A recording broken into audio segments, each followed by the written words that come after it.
Mune chamagadzidza weipapo kana uchiuya pano zuva rimwe nerimwe unofanira kuuya uine mweya wekudzidza kuitira kuti panozobvunzwa mimwe mibvunzo iwewe unenge wapfuura level yemibvunzo iyoyo tirege kuwana vanhu vanoramba vachingotenderedza mibvunzo mumwe chete one day to the next. Hallelujah.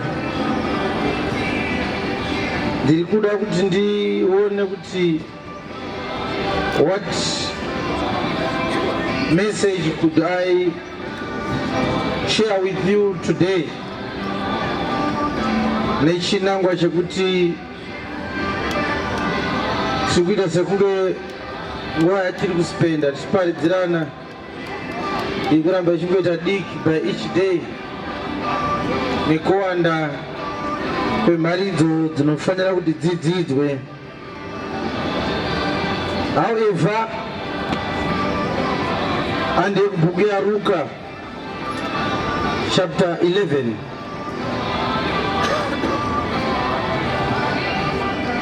Luka chapter number 11, book ya Luka inoshamisa.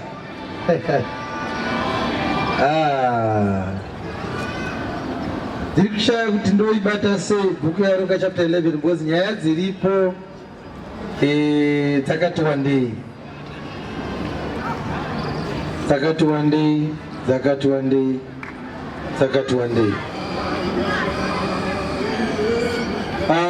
regai timboenda pavhesi ya 43 tichadzoka kumashure zvishoma. Mune nhamo imi vaFarisei, nokuti munoda zvigaro zvapamberi mumasinagoge nokukwaziswa padare. Right. Zvakaipawo here kuti munhu agare kumberi muchechi.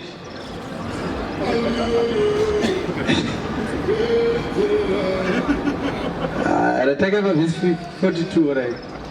Asi mune nhamo imi vaFarisei, nokuti munopa chegumi cheminde nerui nemiriwo yose muchirega kururamisira mhaka norudo kuna Mwari. Yes. Maifanira kuzviita izvi nokusarega kuita izvozvo. Yes. Mune nhamo imi vaFarisei, nokuti munoda zvigaro zvapamberi mumasinagogi nokukwaziswa padare. Pandiri kubvunza kuti imhosvawo here kana munhu achidawo hake kuti kana auya pachechi agare kumberi. Zvakaipeiwo izvozvo. Zvasaka mwanakomana ati mune nhamo imi vaFarisei navanyori. You love the uppermost seats in the synagogues. Nekumhoreswa makadii rabhi zvichitonzi zvatukirwa vafundisi izvozvo. Tikaitora vhesi iyi yega yakadaro sezvinoitwa dzimwe tikati ngatiipe vafundisi svondo rese ichiparidzwa mumwe 10 minutes adzikwana anenge ndoparidza chi. Saka nei Mwari muri kuti kudiko pamusoro pevanhu kana vachidavo kugara kumberi vane mhosva iyeyi. Pfuurai mberi. Mune nhamo imi nokuti makaita samarinda asingaonekwi. Woe unto you, scribes and Pharisees, hypocrites, for you are as graves which appear not. Vanhu vanofamba pamusoro pawo vasingazive. Chokorodza verse 44. Mune nhamo imi nokuti makaita samarinda asingaonekwi. Aonekwe marinda. Vanhu vanofamba pamusoro pawo vasingazive. Right. Vanhu vari kunzi vakafanana nemakuva vakuru vechechi. Patakatsika panapa hatizivi kuti pane makuva mangani. Nekuti hapasisina pasina guva. Pakamboraramiwa navanhu kare kare. Pakaiswa chidombo, mabhuru akauya akatungana akatidigura matombo iwayo. Kusvikira mwana yochera foundation yake wakaimba kana kumbozviziva kuti pandiri pane guva.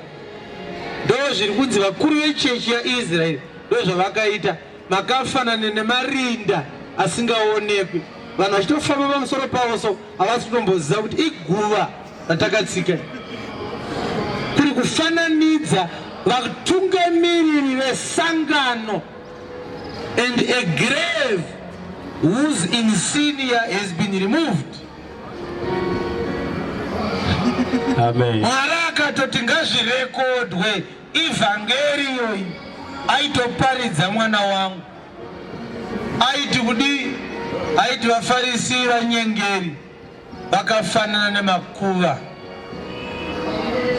Kosimuka mushumiri nhasi oti nhingi munyengeri zvonzi aiwa musadaro, hazvitenderi. Nani anozvirambidza? Alright, chii chakazoitika? Zvino mumwe wavadudziri vomurayiro wakapindura akati, Then answered one of the lawyers and said unto him, mudzidzisi, kana muchitaura izvozvo munotituka nesuwo. right, vari kutukwa ava ndobva vatozvinzwa kuti nhasi hapana blessing, hapana receive your money, kutukwa chaiko nemwanakomana waMwari. Kwatukwa maFarisees nemascribes, malawyers wodobva auya.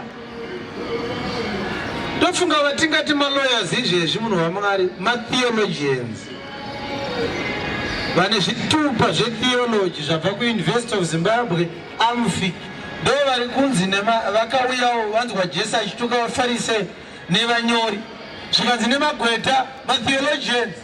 Hamusi maakutotibatanidzirawo here mukutituka pamuri kuti vaFarisi vakaita semarinda? Mudzidzisi, hamusi maakutitukawo here? Amen. Akavati sori here imi hamuna mhosva. Iye akati kudi mune nhamo nemiwo vadudziri vomurayiro, mune nhamo malawyers, nokuti munotakudza vanhu mitoro inorema, yes, inotambudza kutakura, asi imi mumene hamubati mitoro iyo. Hamuigone kuitakura mitoro yamunotakudza vanhu. Yes. Mune nhamo imi, nokuti munovaka marinda avaprofita, yes, vakaurawa namadzibaba enyu. Yes. Naizvozvo muri zvapupu, muchitendera nawo namabasa amadzibaba enyu, nokuti iye wakauraya, nemi munovaka marinda avo. Saka nokuchenjera kwaMwari, nekuchenjera kwaMwariwo kwakati, ndichatumira kwavari vaprofita navaapostora,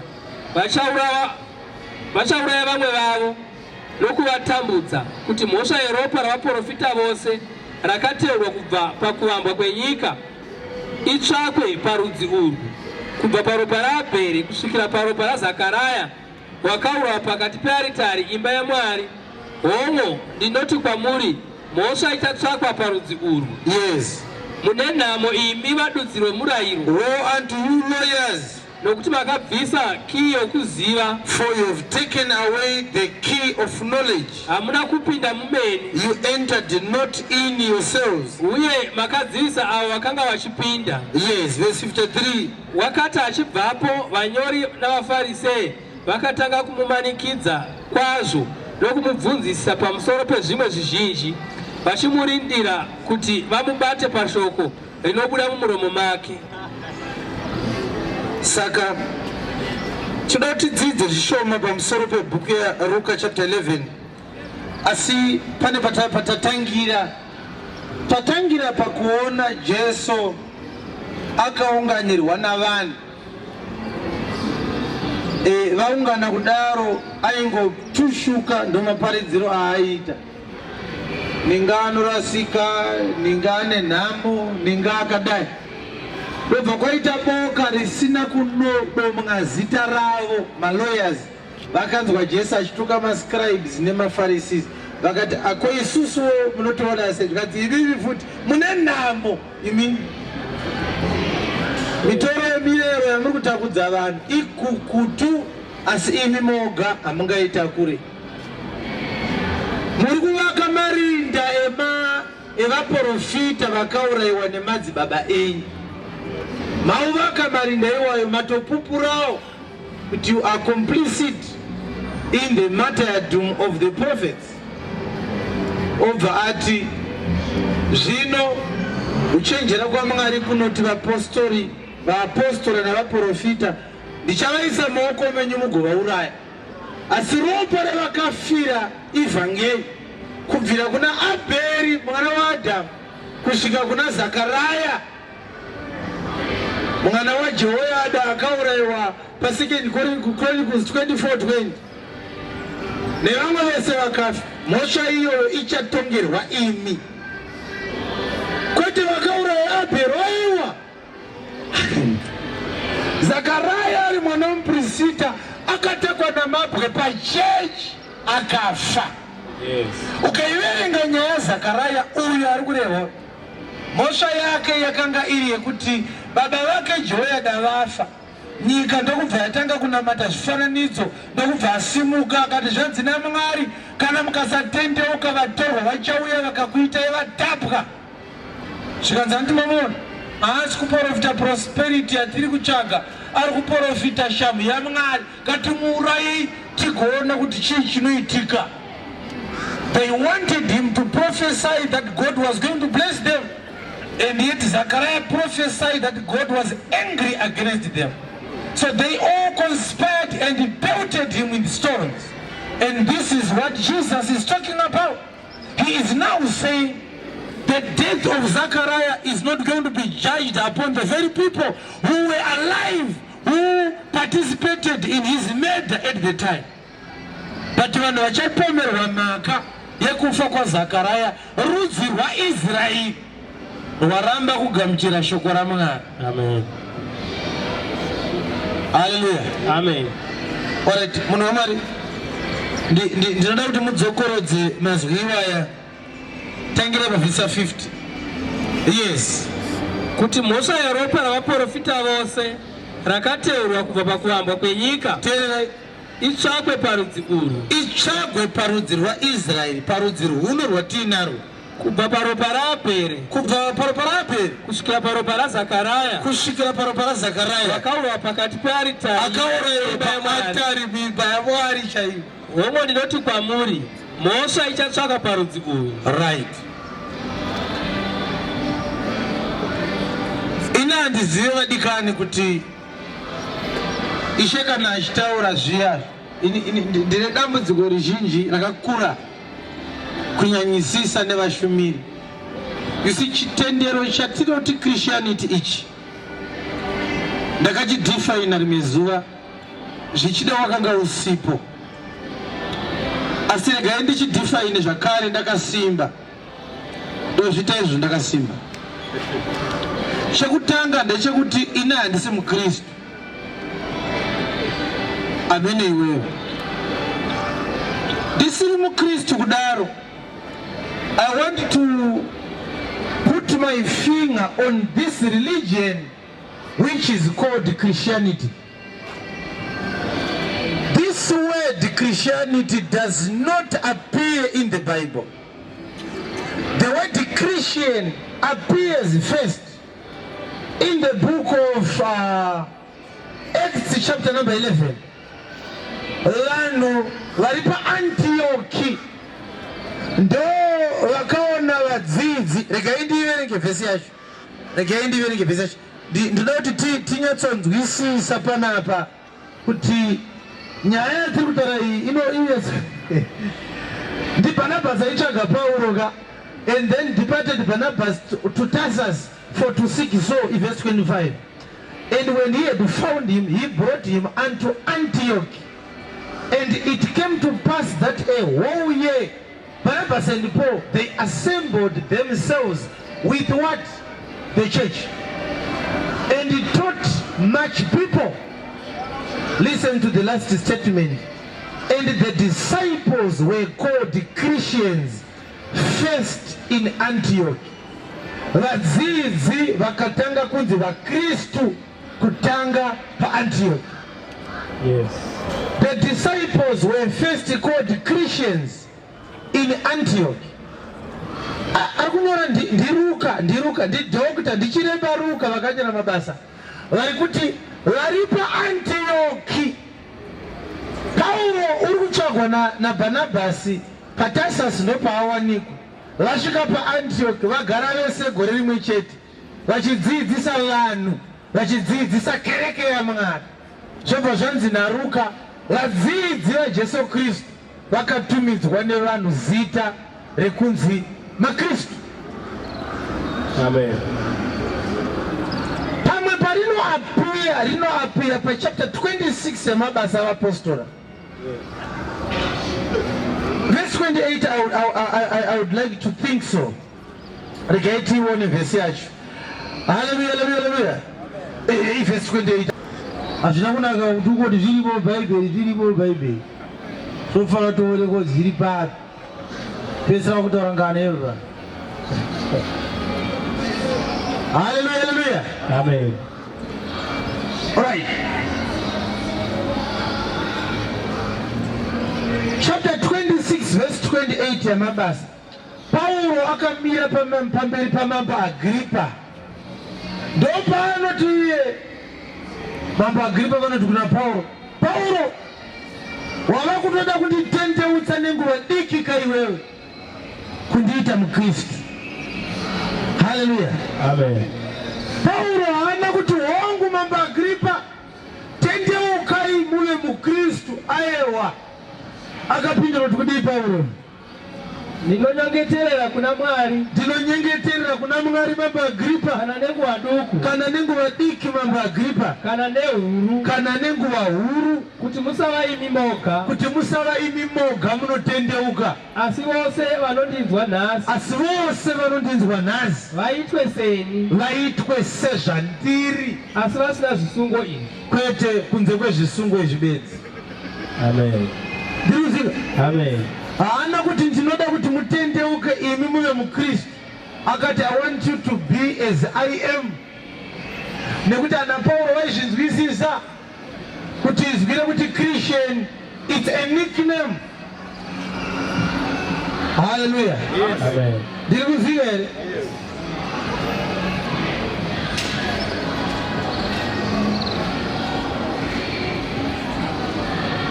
Nickname yakapiwa vadzidzi vaJesu Kristu nemanani believers vasingatende vakaona vanotenda kuti vanhu ava vanoita sezvinoitwa naKristu vachibva vapa nickname yekuti maKristu. Chakangofanana nekuti maJudha harisi zita ravo inickname zvakare. Vana ava vakazvarwa vari 12. First born ndi Reuben, second born ndi Simeon, third born ndi Levi, kuchitera Judah, Dan, Naphtali, Isaka, Zebulun, Asher, Joseph, Benjamin. Ndiri kunzivere. Amen. Vari 12 kudaro. Judah ndewechifo. Kana vachitaurwa zita ravo vana vaJakobho akazochitirwa zita akanzi Israel. Saka vanofanira kunge vachinzi vaIsraeri. But nekuti Judah ndiye asarudzwa naMwari kuti anogara pachigaro cheushe kubva panotorwa chigaro naSolomon naDavid, Israeri yava kutongwa a child of Israel from the lineage of Judah. Saka yava kunzi maJews. But nickname yavo was tikavati maJudah tafushira the other 11 tribes. Amen. Yes. Vamwe vanoti zvine basa iko zvamunotaura izvi ndikaleai tiende. Because madetails mamwe acho atinobata anoita sokunge asina basa so. Izvo ivhangeri ndeyeshoko rikangocheraniswa mbichana ratoshata atova magaka anovava achekererwa mupoto wevhangeri. The word Christian appears 3 times in the Bible. Amen. The first time it's in the book of Acts chapter 11. The second time it is in the book of Acts 26 verse 28. The third time it is in the book of 1 Peter chapter 4 verse 16. Yes. Dopa no appear is very Christian. Katatu Bible. Christian. Peter not today.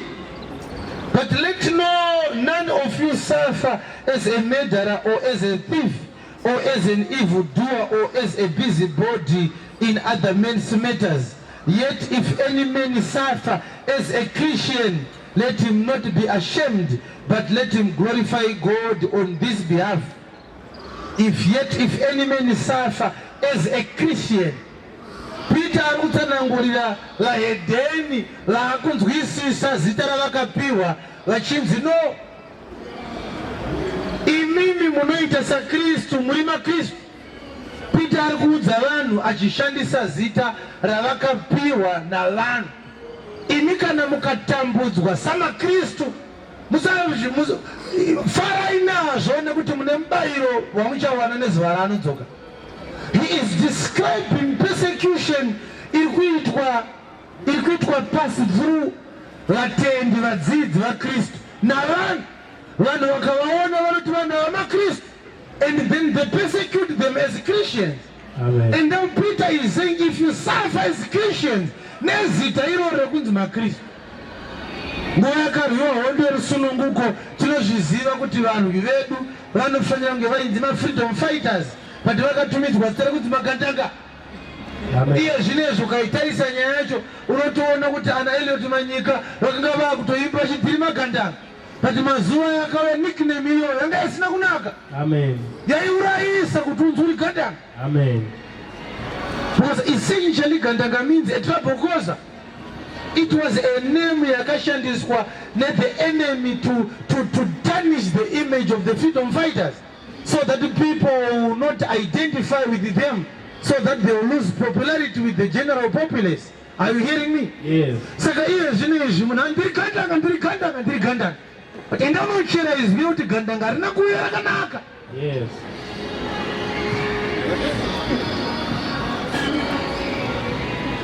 Mabvunze vakarwa nyika vanokutaura zvandikutsanangura. Yes. Gandanga rakataurwa zita iri nemabhunu, vanhu vamaterrorist, magandanga. Isu tichiziva kuti vari kurwa kuti tiwane kuzvitoka kuzere.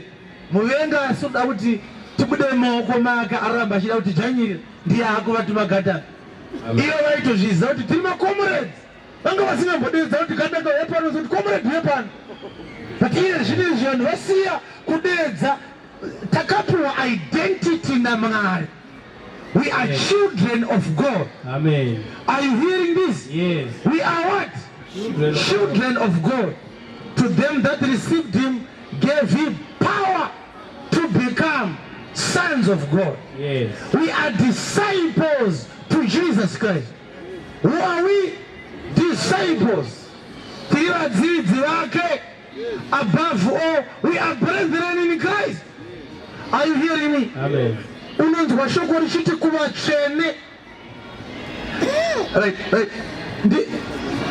Paulo nana Peter regai tinzwe kuti vaitenda here kuti maKristu ana Peter. Ngativerenge tsamba dzavo tione kuti ruma vanga vari maKristu here zvechokwadi.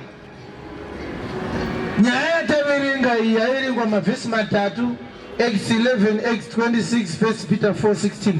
Right. Handei pabhuku yavakorinde vekutanga chapter 1. Atangire paRomans.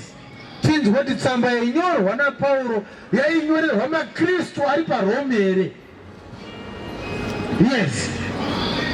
Paulo muranda wa Kristu Jesu. Paulo muranda wa Kristu Jesu. Wakadanwa kuti ave maapostoli. Wakadanwa kuti ave maapostoli. Wakatsaurwa evhangeri yaMwari. Wakatsaurwa evhangeri yaMwari. Yakapikira kare. Mwari akaipikira kare. Navaprofita vake. Navaprofita vake. Mumagwaro matsvene. Mumagwaro matsvene. Zvomwanakomana wake. Achitaura zvomwanakomana wake. Wakabva kurudzi rwaDhavhidhi panyama. Wakabva kurudzi rwaDhavhidhi panyama. Wakaratidzwa nesimba. Wakaratidzwa nesimba pamweya neutsvene. Kuti ndiye mwanakomana waMwari. Kuti ndiye mwanakomana waMwari. Nokumuka kwake kumuka kwake kuvakafa. Iye Jesu Kristu Ishe wedu. Iye Jesu Kristu Ishe wedu. Watakagamuchira naye nyasha nouapostora. Takagamuchira nyasha nouapostora na Jesu Kristu iye. Pakati pavaHedheni vose pave nokuteerera kwokutenda nokuda kwezita rake. Yes. Nemiwo muri pakati pavo. Yes. Makarava kuti muve vaJesu Kristu. Yes. Kuna vose muRoma, vari muRoma. Yes. Vakadikanwa vaMwari. Inzwai. Kuna vose vari muRoma. Verse 6 kai? 7. Kuna vose vakadikanwa naMwari. Vakadanwa kuti vave vatsvene. Vakadanwa kuti vave vatsvene. Inzwai identity yacho. To all that be in Rome, beloved of God, called to be saints. vakadanwa kuti vave vatsvene. Saka Pauro ari kuti vanhu vari paRoma vaanyorera tsamba masaints aMwari. Amen. Noti maKristu, tsamba inambonyorwa maKristu. Handiti mboone vaKorinde kutanga chapter 1. Paulo wakadanwa nokuda kwa Mwari, yes, kuti ave muapostori wa Kristu Jesu, yes, na Sostene hama yedu, kukereke ya Mwari iri paKorinde, kuchechi iri paKorinde, kuna vakaitwa vatsvene muna Kristu Jesu, kune vakaitwa vatsvene, to the saints in Jesus Christ. Vakadanwa kuti vave vatsvene pamwe chete navose vanodana pose pose zita raJesu Kristu. No identity yaari pachechi nayo. Makadanwa kuti muitwe vatsvene, muri masaints. Handei paGalatians chapter 1 verse 1.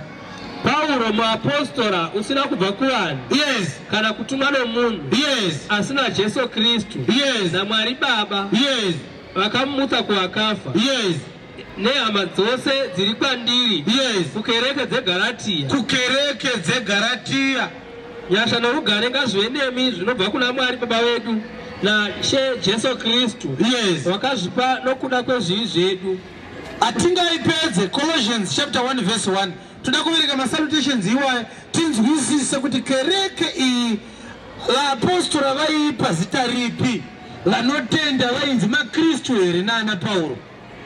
Paulo muapostora wa Kristu Jesu, kunani nokuda kwa Mwari, yes, na Timoti hama yedu, yes, kuvatsvene nehama dzakatendeka muna Kristu, kuvatsvene. Panani akavhura rake rechirungu izvezvi? Reke timbovapa maiki tinzi kuti vanoti kudii maKristu here ari paKorosi. Paul, an apostle of Jesus Christ by the will of God, and to Timotheus our brother, to the saints and faithful brethren in Christ which are at Colossus. To the saints and faithful brethren. Colossians guy. Oya tingatimbosiyai na Paulo tichage mumwe maapostoro akasiyana Paulo. Pamwe Paulo ane chikarabwino chaakaita naapostoro chiwenga. Ande ku 1 Peter. Petro muapostora wa Jesu Kristu. Petro muapostora wa Jesu Kristu. Kuna vakasanangurwa vari vaeni. Kune vakasanangurwa vari vaeni. Vakapararira paPondo, scattered all Pontus, neGalatia, and Galatia, neCappadocia. Rechirungu rinoti kudiko papa kuti vakasanangurwa, elected. Anditika, yes, to the elected of God. Aibobere Jesu maongo. Amen. Vakasanangurwa. Ngatisiyanei napo, ngatichagei John. Verengai 1 John. 1 John anotinetsei because vanyorera akakasiyana ivavo. Woza ukavereka John ka. John akari Juta. Wozi ukavereka Mateo tino Abraham akavereka Isaka, zvikazoti Makonyoro washidaro rukano titiyotsamba tinokunyorera iwe Theophilo. Zvinhu zvakataurwa nevaapostoro pamusoro paJesu tinozvinzwisisawo, ndosaka ndakunyorera. Botaura. Chona habotaura izvi. Nonzwa achiti mukutanga rakanga riri shoko.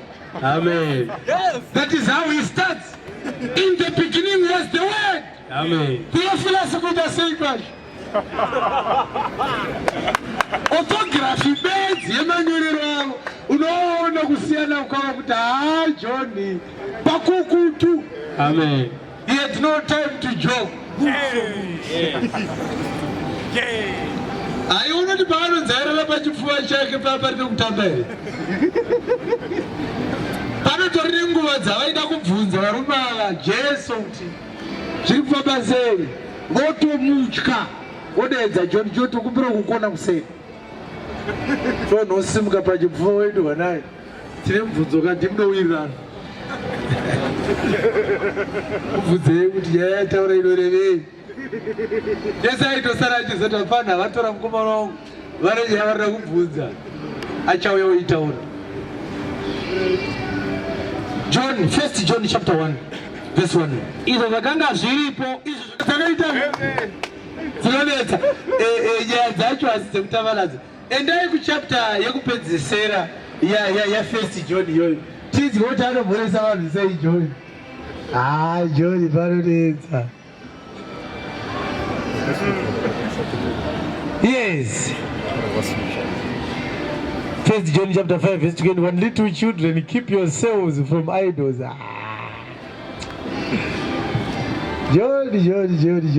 John. Okay.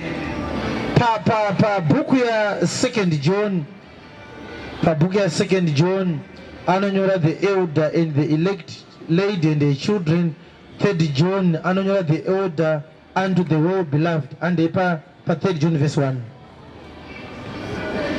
Mukuru kuna Gayo, mudikanwa wandinoda nezokwadi. Yes. Mudikanwa ndinokunyengetera kuti ufare pazvinhu zvose.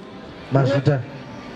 What I was trying to drive it, ndinoti unoona kuti apana pakambo identify wa church nevaruma vanhu vanotenda muna Mwari vachinzi muri maKristu. Nickname yakafanana nekuti vanoenda ku Seventh Day vanonzi Masavada. Nickname yavo ari sister ravo. Ndoziva? Amen. We are not Christians. We are children of God. Christianity inotori religion iri kutorarama iri parallel negospel ra Kristu. Ukanatsoitarisa zvakanaka uchatonoti chitendero chechiKristu chakatobuda muvhangeri ya Kristu zvachose. Yes. Chinotori chimwe chitima chiri kumhanya chiri musaidi mevhangeri ya Kristu. Amen. Chitendero chinonzi Christianity. But nyaya idzi these are live wires dzandiri kubata izvi mwanenda pana pa explode miraona. Because wakapinda basa kaiwewe ukanzi religion uchibva wanyora kuti Christianity. Ndakambozviitawo. Ndakambozviitawo izvozvo. But izwi rekuti religion rinorevei? Religion izwi rinoreva kuunganidzwa kana kuti mubatanidzwa wemasuperstitions ako. Amen. Ndo zvinoreva izwi rekuti religion. Yes. The accumulative direction of your superstitions. Ukapfuura nepamakuva manheru panorema bvudzi rako rinoti nyau. It's a religious belief. Yes. Chitendero ichocho. But when we go deep into understanding the word of God, we will discover that Jesus never used the word religion. He spoke about the kingdom of God. He never spoke about religions. Because religionism is descriptions that are attributed to idols that were worshipped in medieval Bible times. Even before Christ came to die for us, religions had always been available to people. Yes. But when Jesus came, he did not come to give people a religion. He came to give people a live kingdom. Amen. A kingdom which people may actually go into and experience and live the kind of religion of the kingdom. Sorry, religion. Mune muchingo tenderana chinema hypothesis, cinema theorems are yet to be proven. Pasina munhu anogona kuti right. Maomad akabva kuna Mwari izvi zviri papa nezvizvi. Mune muchingoudzana zvinhu muchitendero chinji chita evolve around opinions of other craftsmen. Yes. and researches and other spiritualistic ordinances dzamunenge muinadzo. Amen. Sezvakaita African traditional religion kuti kana mvura yakuda kunaya tinofanira kubika doro remvura kuti tipiwe mvura nevadzimu vedu. Hakuna munhu atambozviprova kuti mvura yatinoona muZimbabwe inonyatsonaiswa nevadzimu zvechokwadi here kana kuti kungorasikawo kunoita vanhu. Ngatimbomirai kubika doro tione kuti mvura hainayo here kana vari vadzimu vanotipa mvura. Zvinenge zvichingotenderanwa bedzi. Musi wechisi haushandwe, chisi chinoyera. Sabhuku vakawana basa kuHarare, Friday vaenda kubasa. Asi kana vari kumusha havapindiwo muta musi wechisi. Chisi chenyu chinoshanda kuruzevha chete here kana maakutauna hachichashanda. I'm describing superstitions for you. Amen. Yes. Religion is really not taura. Is really chitendero. It's a word that is way below the true meaning of the word religion. Is what chitendero. Zvinoreva kuti zvatinenge tatenderana kuti ndozvinoitika ndozvechokwadi chatochitendera. But religion is much more than kuwirirana. Religion, vanhu vanoita pass on some legend, some stories of legend. Kuti kwakaitika zvakati gore rakati, ukaitika zvakati gore rakati, saka tofanira kudai. Kunyange zvisina umbowo kuti zvakaitika izvozvo, asi zvinenge zvakutonzi zvakaita sezvozvo zvakaitika. Ndopanobuda nyaya yereligion. Religion inobata moral behaviors evanhu kuti nekuda kwokuti zvakadai kana munhu mukuru afa mumusha vanhu havafaniri kuenda kunopinda mumunda, kana munhu akafa mumusha havafaniri kuenda kunosakura vanhu, musha wese wakutoita zvimariro zvakashata zvinoyera. Teerera unzwe, these are religious beliefs. But when Jesus comes to give us the New Testament, he said, I am the good shepherd, and the good shepherd lays his life for the sake of his sheep. Ndini mfudzi akanaka, mfudzi akanaka anorasira makwai ake upenyu hwake. Haana kuuya akati tendai mandiri ndiri muponesi wenyu, aiwa akatida kukupuruvhirai kuti ndini mufudzi wenyu wakanaka. Chokwadi ndokubva anofa ndokubva amuka. Nyaya yekuti Jesu akafa akamuka haizi story inongotaurwawo. Chokwadi Jesu akatofa. Amen. There is both archaeological, historical and scriptural evidence inoprove kuti Jesu wakauya panyika ino akatorarama semunhu akafa akamuka. Amen. Nevanoramba kuti Jesu akafa vanozvitenda. Yes. Nekuti izvezvi vanoverenga CNN, vanoverenga BBC, yakanyorwa kuti today is Friday 3 June 2016. Kunyange uchita utendo kuti Jesu akauya, ukangoti nhasi musi wa 3 June watotenda kuti Jesu akauya. Amen. Because the date rekuti 3 June 2016 rinopedzeswa richinzi after the death of Jesus Christ. Yes. Because makore atiri kutaura nezvawo ari kuverengwa kubva paakamuka kubva kuvakafa. Saka nometa une nharo sei hapana anoramba neveIslam vanobvuma kuti Jesu akamuka kubva kuvakafa. Amen. Kana usingatendi kuti Jesu akamuka kubva kuvakafa wakufanira kuramba chitupa chako ukanzi une makore mangani oti handina makore.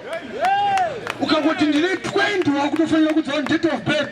Ukabata date of birth wabata date of Jesus Christ. Ukandakazwa 1981 ukuti ndakazwa 1981 years after the death of Jesus Christ. Amen. Saka hakuna angarambe kuti Kristu akauya. Amen. Kana umwita chitupa bedzi watotenda kuti akauya. Amen. Kana kuti ndevarungu chitupa ichi ndechivarungu futere. Saka teerera mudzi wadikana, hausi mukristu iwewe, uri mwana waMwari. Amen. Kana nyika ikakuidentify semukristu hazvikuchinje identity yako. Yes. Ndakapa example yekuti izwi yekuti Robert ndiro rinopa munhu nickname yekunzi Bob. Zvakabva kunana England anana Jamaica kubva kudhara izvi ndikunzika. Yes. Tikati izvozvi President His Excellency Comrade Robert Gabriel Mugabe tataura zita ravo, asi tikataura izvozvi munhu achifamba nemukadzi wake unozwa mudhara Bob ndovane motikari pfuura vemanje apa mukadzi wake anotoziva kuti mudhara Bob ari mumotakedza ari kureva ndipresident. But hatina kana one day atinombovanzwa vari kuAfrican Union Summit vachiti my name is Bob Gabriel Mugabe. He knows people call me Bob because a nickname is attached to my name. But it is not my name. Amen. Vanhu vapiwa zita nemwanakomana waMwari. Shoko rinoti vese vakamugamuchira wakavapa zita rekuti vale vana vaMwari. Nyaya iri pano vadika Second ndeyekuti Satani unoziva kuti pazita pane nyaya kana munhu achida kuchinjwa destiny yake munotanga nezita rake. Tarisai muone iye afira vanhu haana kupiwa akanzi zvinhu zvese izvitora anonzi wapedza kufira vanhu Mwari wakafara nazvo, and therefore God highly exalted him and gave him what? A name that is above every other name. Mwari aida kushanda naJakobo vakamuchinja zita, vachida kushanda naAbraham vakamuchinja zita, vachida kushanda nevamwe vanhu muBhaibheri vaivachinja mazita. Zita rine nyaya.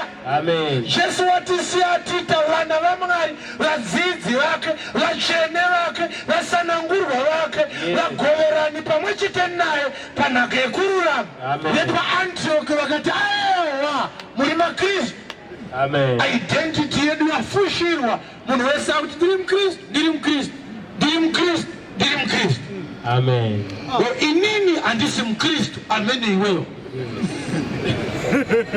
Yes. Ask your neighbor, ndiri muKristu ere? Bakadi amuKristu. Unomuona achiti ndiri muKristu ini, handisi muKristu ini. Chimwe chakaitikawo ndechekuti chechi yaita nguva yakareba isina kuita go to bed with their Lord. Go into the secret room. Kuti chechi idzidziswe, who are you, who are you, who are you. Uzamunhu akatora chizai chehanga akauya nacho pamba akachisa muhuku, huku inochechenya, chihanga cheche chikatotera amai vehuku chikatobatwa nerukodzi, icho chitobhuruka kupfuura rukodzi. Problem yechimwana ichi haisi yekuti hachigone kutiza, ari kuchirera hasi remai vacho. Achinyatsoziva the full potential kuti inini handisi huku. Tinofanira kuspenda more time with the Lord, hearing the word of God. Tidzidze kuti tisi vanani. Nekuti nyika iri kupinda muchechi tsano youdza chechi nyika kuti izvezvizvi uyu akuita zvakati imama Kristu. Chechi pachinzvimbo chekuti tikunyika kwete. You can't barge into the house of God and try to give us names. We know who we are. We have already been given a name by our Lord. Our Lord Jesus was not foolish kuti anogona kupa vanhu ropa ravangaregererwe naro okanganwa kuvapa identity thereafter. Azviite, we are children of God. You are never going to succeed in giving us a new name. But iko zvinezvi nyika ndoya kupinda muchechi ichiudza chechi. Ukazvitarisa izvezvizvi paUniversity of Zimbabwe pari kuita degree in religious studies. Ukanoitarisa ari kulecture wacho ari kunzi lecturer of religious studies. Haasi mufundisi, haatonamate munhu averenga magwaro ezvitendero, asi achibva ikoko anopinda muAFM obva apromotwa onzi reverend. Zvekuti vafundisi vanofanira kufudza boka raMwari vakutopiwawo zvakare kuchechi nenyika.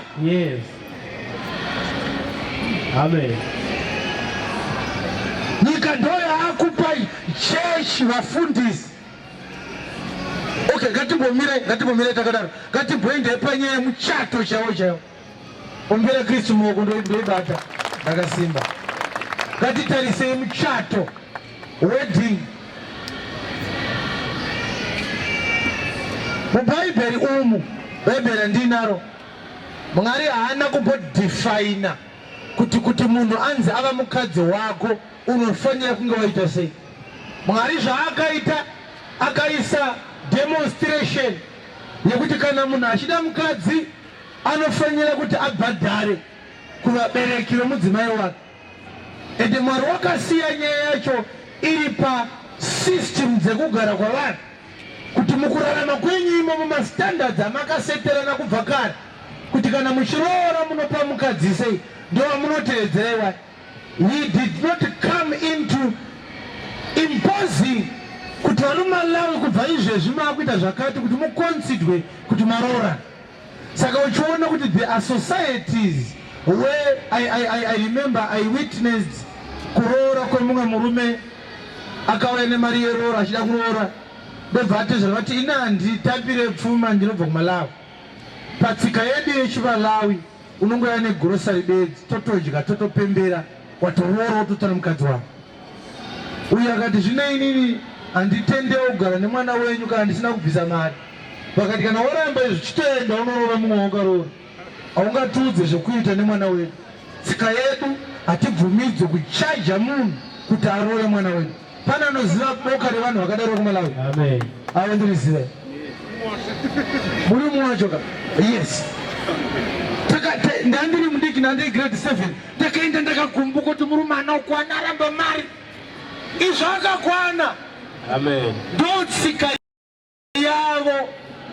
There are traditions of men that are in no way contradicting the word of God.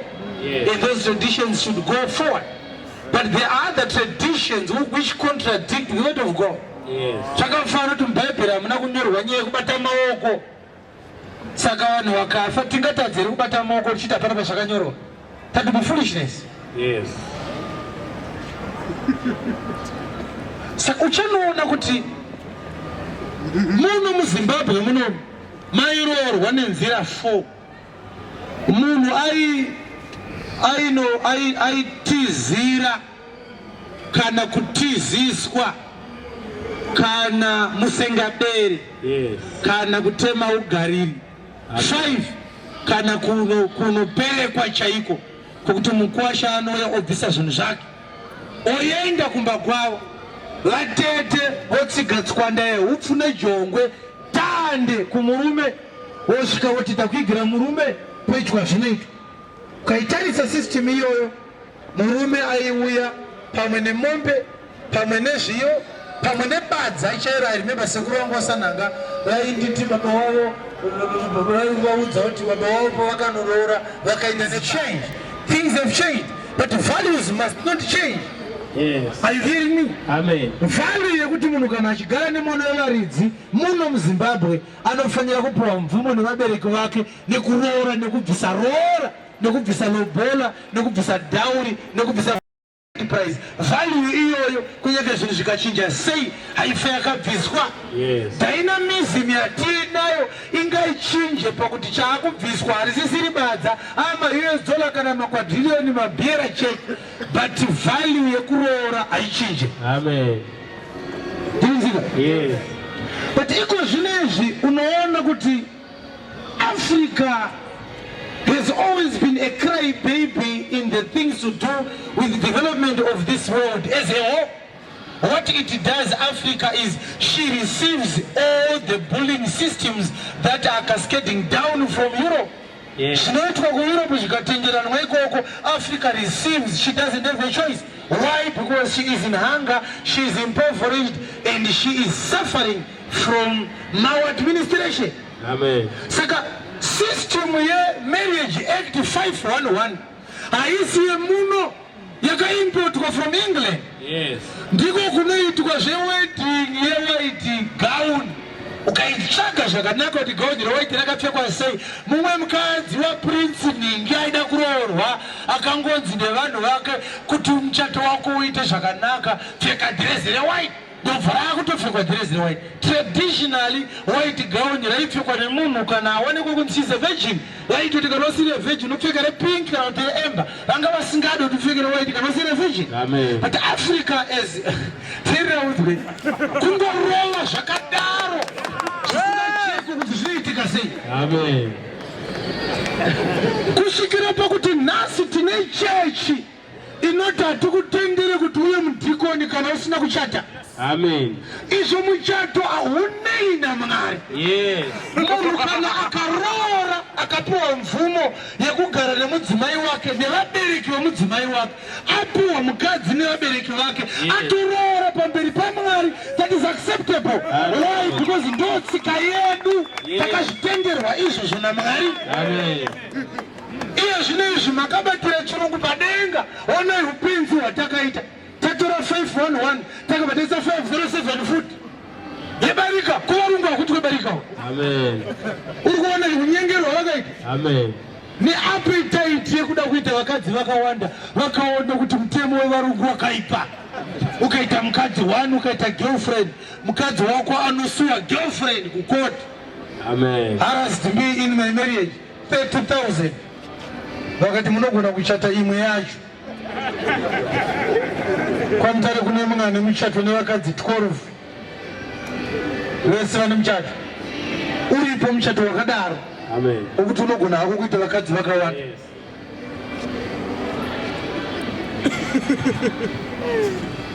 Inyika iri kuimpoza zvinhu kupi? Church. Ende chechiwo yakadzongaira nda haina kumira panzvimbo yayo yekuda kuziva shoko raMwari. Nyika iri kuone chechi yakutoti kunyika kuri kuitika regai tione kuti tingatiwe kudii. Nyika ikamhanya so chechi iri kumhanya kuda kunobata chechi, kunobata nyika. Tarisaona zvakaitwa nevamangunja, vangotaura kuti tichaunza mabond notes, hapana kupera mazuva magaya achibva aprofita, hapana kupera mazuva makandiwa achibva aprofita. Imi ndiMwari vari kukuudzai zvinhu izvi, indakumira vamangunja kuprofita nezvimabond notes. Makadii kuzviprofita 2 years ago. Kana chiri chiprofita, chichiri chiprofita cherudzi chinopiwa chatotaurwa kudhaya. Amen. Zvikusvikira zvandera pana izvi varume vari kutsvaga attention. Amen. Ngatisanei navo, haisiwo nyaya ndinayo, but tinoda kuti uone kuti tinoda kuti nyika imire senyika, chechi yomira sechechi. System dzechechi dzakasiyana zvachose nesystem dzenyika. Izvezvi ukaitarisa uchaona kuti MP vakapinda muchechi izvezvi hamuchagarika. Amen. Pastor unobva wati let us all stand to our feet. Let us make a loud shout of noise to celebrate the honorable and MP of our constituency. Nhasi tatsikwa nevasharukwa, shoko ratorasika. Chechi yapinda mudondo, ndaminista yapinda muchechi. Amen. Madhikoni akuti simukai MP vagare. Varamba makagara ipapo nekagodzi kenyu, munoti munhu mukuru anogara pai. Kupedzisira minista vapuwa maiki muchechi. Amen. Nzwa vakuti pamberi naJesu Kristu.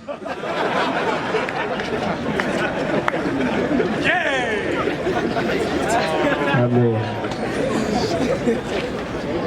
Hallelujah. Amen.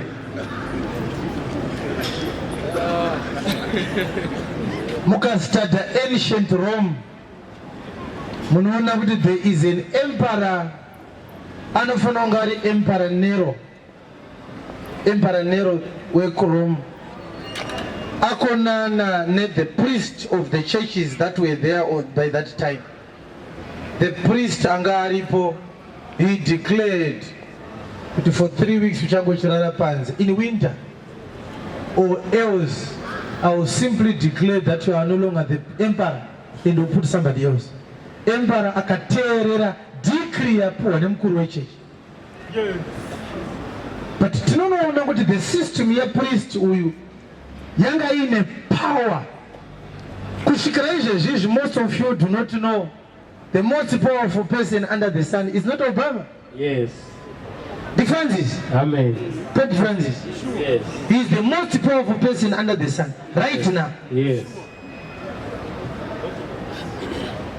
Hatisina kupinda muhistory zvakanyanya, but tukada unocheka zvakanaka vanhu vanopinda munonzi mu-G20 group of 20 most powerful countries.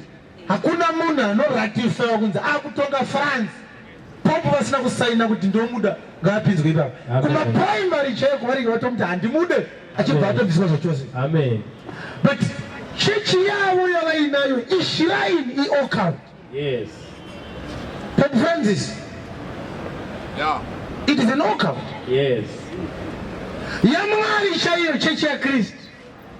Chechi iri kutonogwadama pamberi penyika. Amen. Nyika tibatsireiwo todini. Hallelujah. Amen. Izvo nyika ndo yaifanira kutora kuchechi. Yoti chechi toita sei? Onai mamiriro azvaita munyika muno. Tiudzei kuti todini, ndimi munonzwanana nemukuru. Isoti towira naye. Atitendeukai,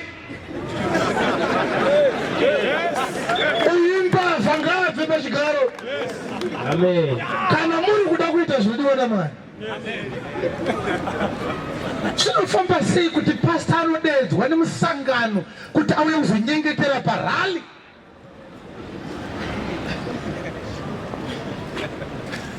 Saka matanga rambe achitadza dii? Ai, pakasvika Namani pamba paElisha, Elisha akabuda panze.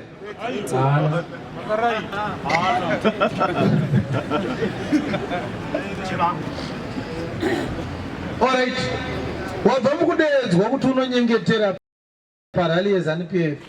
Mwari vakomborerei vahwini, wodedzwa futi kumavambo. Mwari vakomborerei vahwini, hausi wakupenga here? Mwari anokuti uda kuti vahwine vangani? Uda kuti ndimburwini pakati here nyika inotorwa nemunhu mumwe chete kani? Harisi basa revashumiri. Vashumiri nzvimbo yavo ndiye kuparidza shoko raMwari. Amen. Kana vakati tine musangano woti itai, isu tee tichiitawo redu kuno. Yes. Amen. Uri kuona pane nyaya? Yes. Nyika yapinda muchechi chakapfurikidza. Chakapfurikidza. Yes.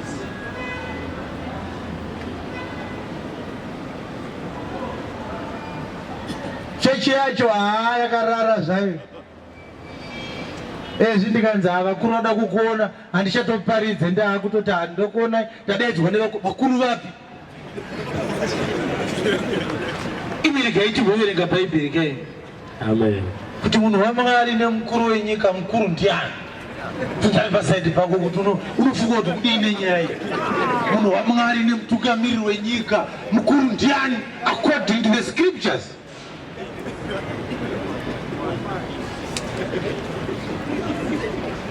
Second Kings chapter 7.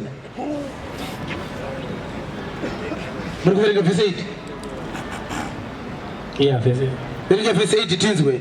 Zvino vaya vaiva namaperembudzi vakati vachisvika kumisasa yokumidziyo, vakapinda patende rimwe, vakadya nokunwa, vakatoramo sirivheri nendarama nenguo, vakandozviviga, vakadzokazve vakapinda mune rimwe tende, vakatora zvakanga zvirimowo, vakandozviviga.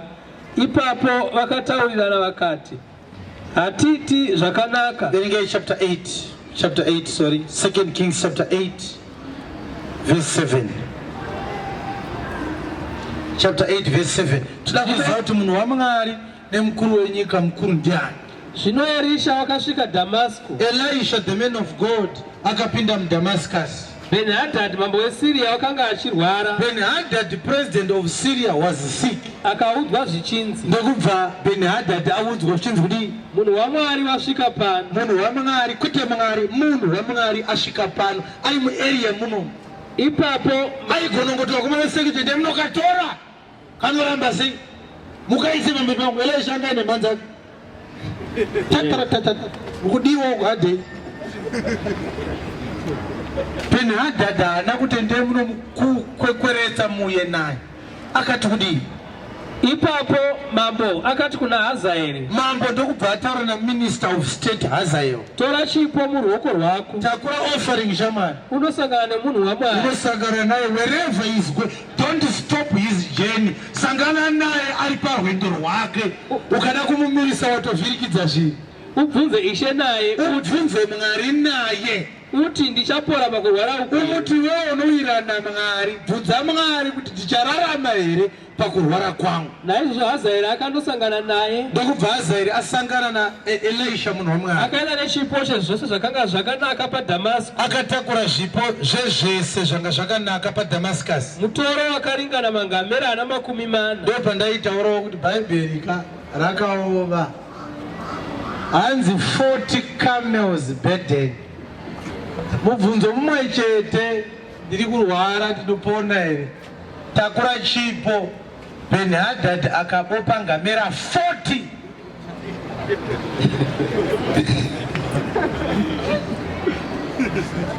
Nezvipo zvokuti ngamera inotakura zvikagona kungopinda mupickup truck iri 1. 40 mapickup truck akadungamidzana kuenda kunobvunza 1 question. tofunga vanoparidza sadza vasati vaiwana iyi ndavakaiwana vanoita mari nayo iyi mari yakristu maoko iyi inovapa mari kuda kuona men of God wakabata karofu kechingwa hausi kuona zvakaitwa naHazaeri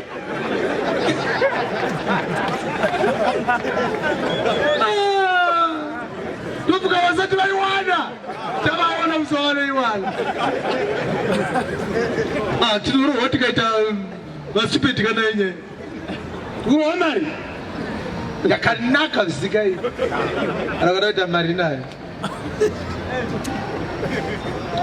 saka Hazaeri akabopa ngamera 40 saka you can imagine minister of state ngamera 40 Elisha kajasi kake nezvimanyatera akaona mudungu wegamera uchiuya chii chakaitika akasvika akamira pamberi pake akati ndokubva Hazaeri asvika ndokubva amira pamberi paElisha mwanakomana wenyu Beni-Hadhadhi inzwa mazwa aHazaeri Hazaeri the minister of state waBeni-Hadhadhi the president of Syria ndiyo iri kukomba guta reSamaria vanhu vachitengeserana matoto enjiva yakasimba zvisikaite but Hazaeri atarisana nemunhu waMwari akati kudi mwanakomana wenyu Beni-Hadhadhi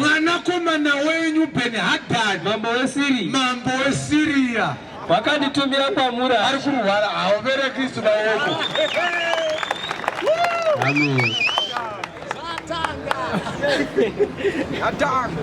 Beni-Hadhadhi mambo weSiria mwana kwamuri amen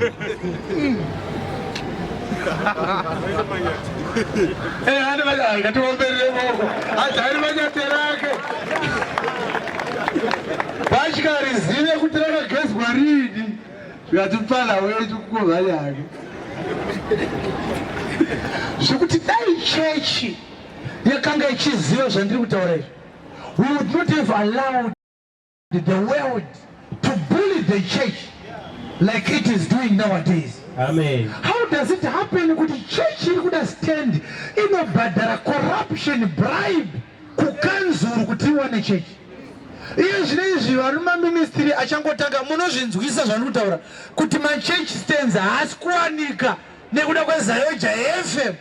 amen pakangonzi pane location nyowani ndo vanotanga kuwana masenzi iva amen because they are well connected into the fiber of the local authority administration. amen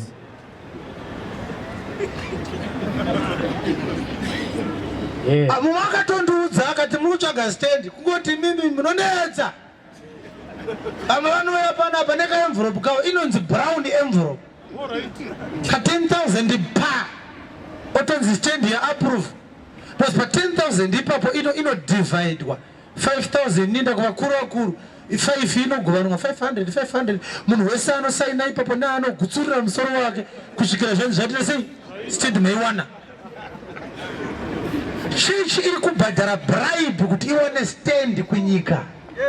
amen yozonamata Mwari wemasimba ose mustand yakatengwa necorruption. amen kuna Mwari ari kudenga handiziva kuti ndiri kukubatsira here yes kuti tinofanira kudzokera panzvimbo yedu. yes izvezvizvi kana kukanzi kuna ana ada kundiona ndiye anotofanira kuti ndingakuone iwo kupi.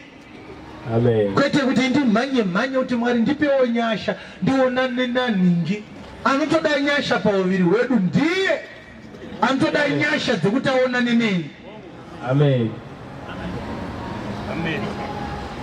Was indeed connected to the creator of the universe. yes The Almighty God. Yes. And don't forget the keys to the kingdom of heaven. Amen. If I preach the word to you and you believe, I've opened the key for you, the door for you, you shall enter into the kingdom. Yes. And if I lock that door for you, you may not enter into the kingdom of heaven. amen Every child of God has that authority. Tikaparidza shoko raMwari munhu akatenda tatamuvhurira dhoo rekupinda mumambo waMwari. saka tine makii eumambo hwaMwari. Ari kunyika kuno meta ane motokari ngani, ane chigaro chipi, ane mari dzakawanda sei, anofanira kutouya aine attitude yekuzvininipisa kuvaranda vaMwari. But varanda vaMwari nekuda kwemweya wenzara, MP chinosaka vapuwe maiki pachechi vanozosiya kacheki. Unoona mapostori vakazara kuHeroes Acre vakachena gemenzi akati mbu. Kuchechi yaenda kuHeroes Acre sei futi vachiiba dhakoreta yavo ipapo vachiviga gamba.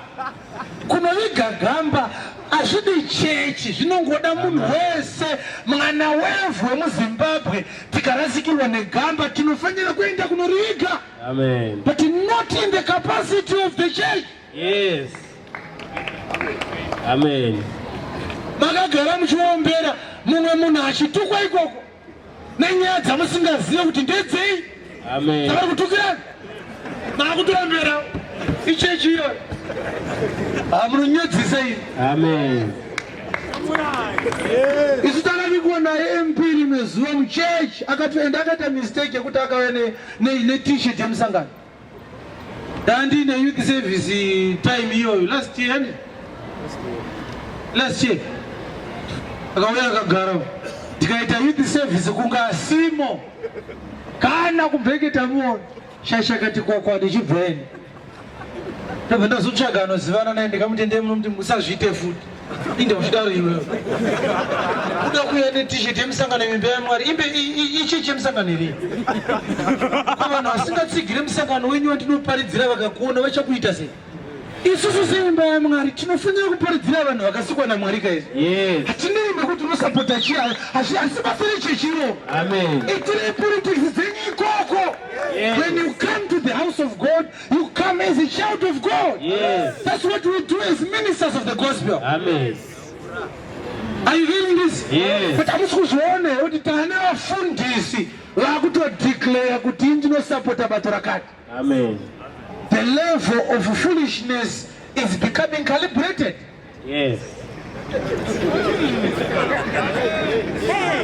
One of them is Ubed Angel. The other one is Bishop Chipunza. What Bishop wani wewe? Mchindo udombo muono turashoko adamaza. Ani Chipunza wewe. Kumchaga singaiti.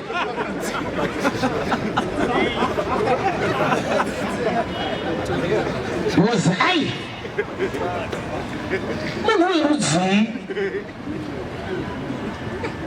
Magaya akamborasika akaenda anorasika asi Chipunza anyanya.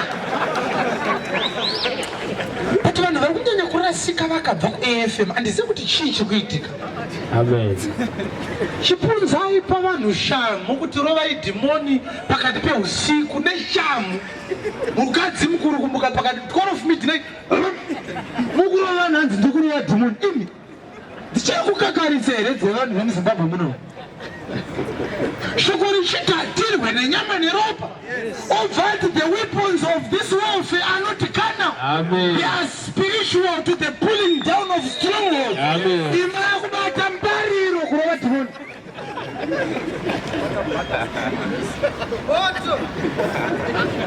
Unomuziva Chipunza bvunza pasari pako umuziva here anopindira pazani pevheadquarters.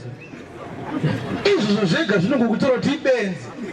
Kunyange nzvimbo dzokupindira chechi dzikanzi dzapera sei, a normal man of God cannot conduct church business on a political property like that. Hazviite.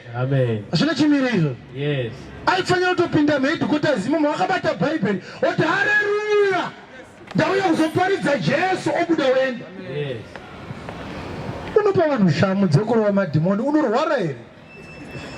Bvunza pasati pako unomboipuwa here shava? Hapana akamboipuwa. Simudza roko rako kana ukamboipuwa. Kana unozotorwa kutaura simudza roko kana uchiziva che vanhu vachasimudza here havachasimudza.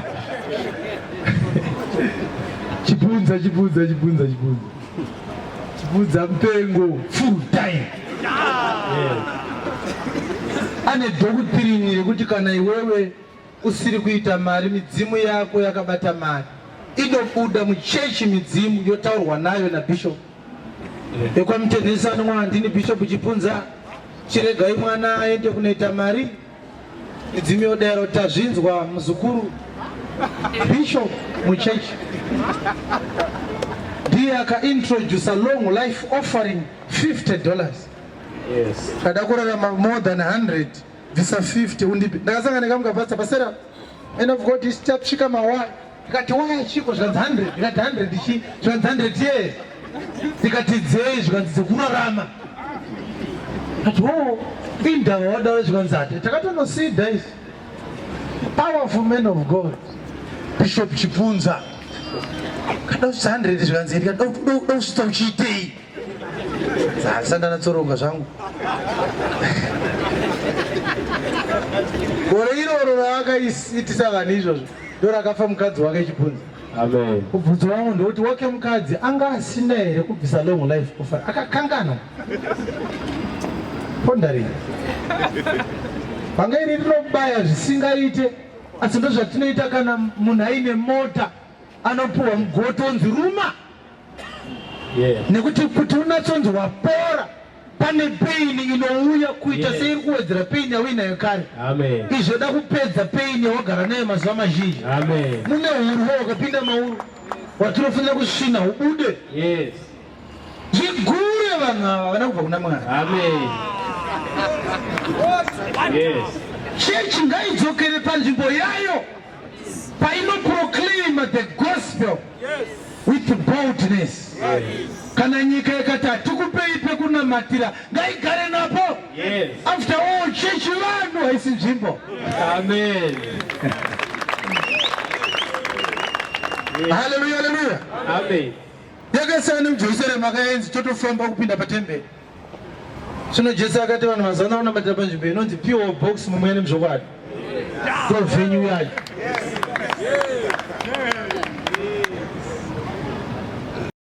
Mazwi ese atanga tichitaura aya ndaataurira nyaya yekuti tidefine the church of Christ, the kingdom of God, the saints, the elected of grace, the co-heirs together with Christ, the disciples of Jesus Christ, the sons of God. Tobva taona uku kuine Christianity ine makristu ayo, parallel systems zichitofamba. Zita racho ndokubva raita serakanaka zvokuti ukada kudiongorora nyaya yakamboitika bichana mumazuva aDhanieri chapter 1. Daniel abva kuIsrael kuJerusarema achinzi Daniel, kuti Daniel chiHebheru chinoreva kuti God is my judge. Nebhukadhineza akati hazviite totokuchinja zita ndokubva apuwa zita rekunzi Belteshazzar. Iye Danieri achitumidzwa zita rekunzi Belteshazzar, Nebhukadhineza ane mwana anonzi Belshazzar. Yes. Zvokuti aida kuvharwa brain, aida kutsotswa kuti ati ndofunga mambo vada kundi adopta kundiita mwana wavo, vandipa zita rakada kufanana nerishi ndire mwana wavo. But ukada kunoongorora kuti Belteshazzar zvinoreva kuti Bel, the god of Babylon, is my judge. Yes. Mukomana uyu achibva kuIsrael anonzi God is my judge. Nebhukadhineza akati bvisai God ipapo niise Bero ipapo. Bero mwari weBhabhironi ndiye akunditonga. In just one word kunzi Belteshazzar wachinjwa Mwari nezita rimwe chete. Amen. Andizive pano kana paina Shadhireki kana Mesheki kana Abhedhinego. Ndavabereki vedu kare vanga vaine tsika yekungonokora zita muBhaibheri votopa vana. Andizive kuti sei vasina kumbowanawo mwana wavakatumidza zita rekuti Nebhukadhineza kaundi Lucifer nekuti arimo muBhaibheri. Vakazviona kuti haasi ese ari right, ari muBhaibheri. Ndo zvakaitawo Shadhireki, Mesheki naAbhedhinego. Amen. Zvino izvi zvinotori nani kaizvo? Kunotori nemwari anonamata kuna mwari waShadhireki, Mesheki naAbhedhinego.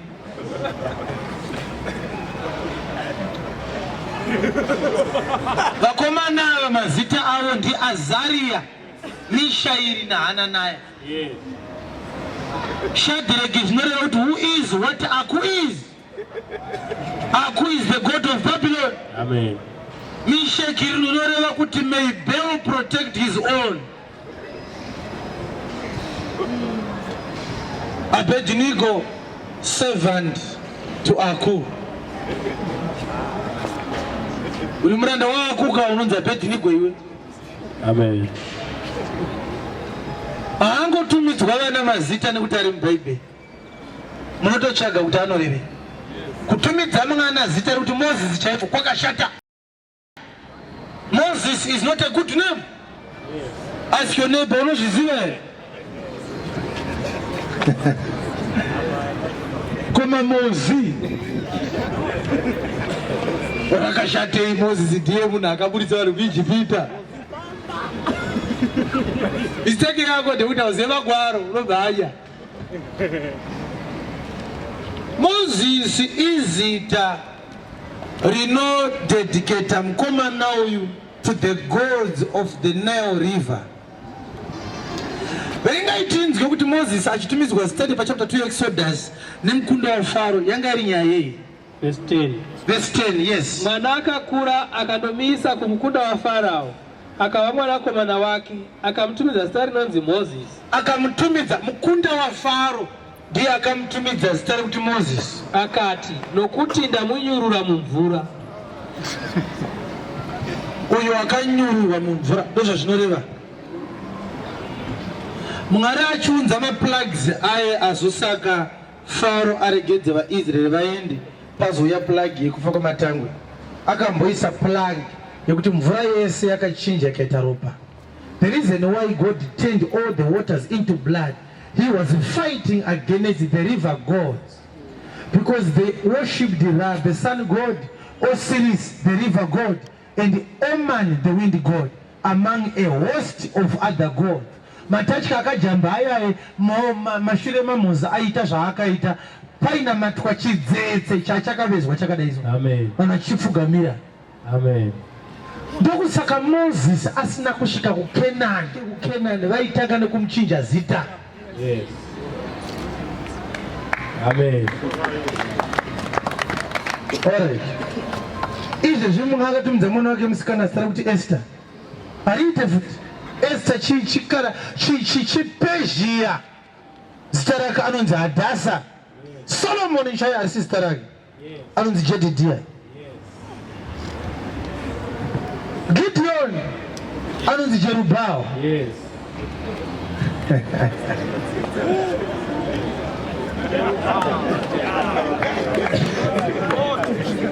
Now dautonzwisise shoko raMwari. Pane point yangu ndepekuti you are what God says you are. Amen. You are not what Ningi says you are, or what the certain book says you are, or a certain sermon says you are. What God has said you are, Kristo anofanya kukusvikira paari kudzoka uri mwana waMwari, uri mudzidzi waJesu Kristu, uri pakati pavatsvene, uri musanangurwa nekuda kwenyasha dzake. Akakuona uchinzi muKristu, achati maKristu itai raini makadai ndinoda vana vaMwari ava. Amen. Koma kiu achaita maviri sei? Kwaita kiu yemaKristu nevana vaMwari.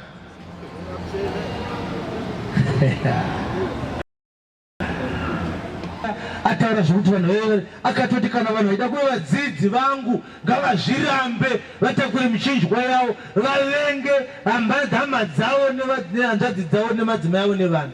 Haana mboti kana munhu akuda kuti aida kuita muKristu akati kana achida kuva a disciple, my disciple. Amen. Nyaya yekunzi muKristu pachireplace kwadisciple iri spiritual munhu waMwari. Yes. Iri spiritual nekuti disciple zvinoreva kuti student.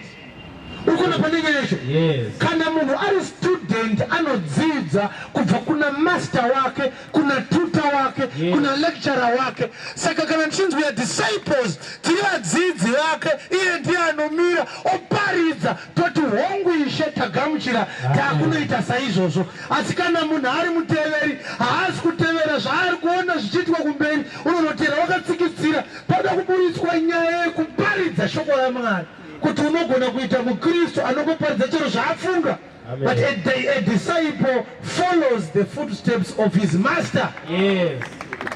It's a spiritual coup. Ikuitwa Kristu nemweo china. Kana wanabviswa kwa ma-disciples. Wakaitwa makristu. Chicha bviswa ipa. I-classroom ndo bviswa. Yes. Yes. Because teacher anofanyanga aine paanosangana nema-students ake achadzidzisa. Yes. Saka mchona kana waitwa mkristu unogona ngosvika pachikoro pokupapapapa. Yentange ndichida iso. Kuprofita nekudzinga madhimoni zvirimo muchechi zvinoitwa. Hazvina kumbovharwa, hazvina kumborambwa. Yes. Asi anonzi na Paulo ma-gifts anowanikwa muchechi. Ma-gifts anowanikwa muchechi. Muri kuona chispace ichechi. Imvura iri papa mudziyo uri muchechi. Ndo zviri kutaurwa ma-gifts akaiswa muchechi.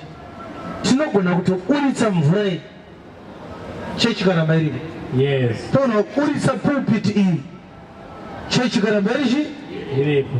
Asi hatigona kubvisa chechi pakasara nemvura iyi tikaramba tichipati pachechi.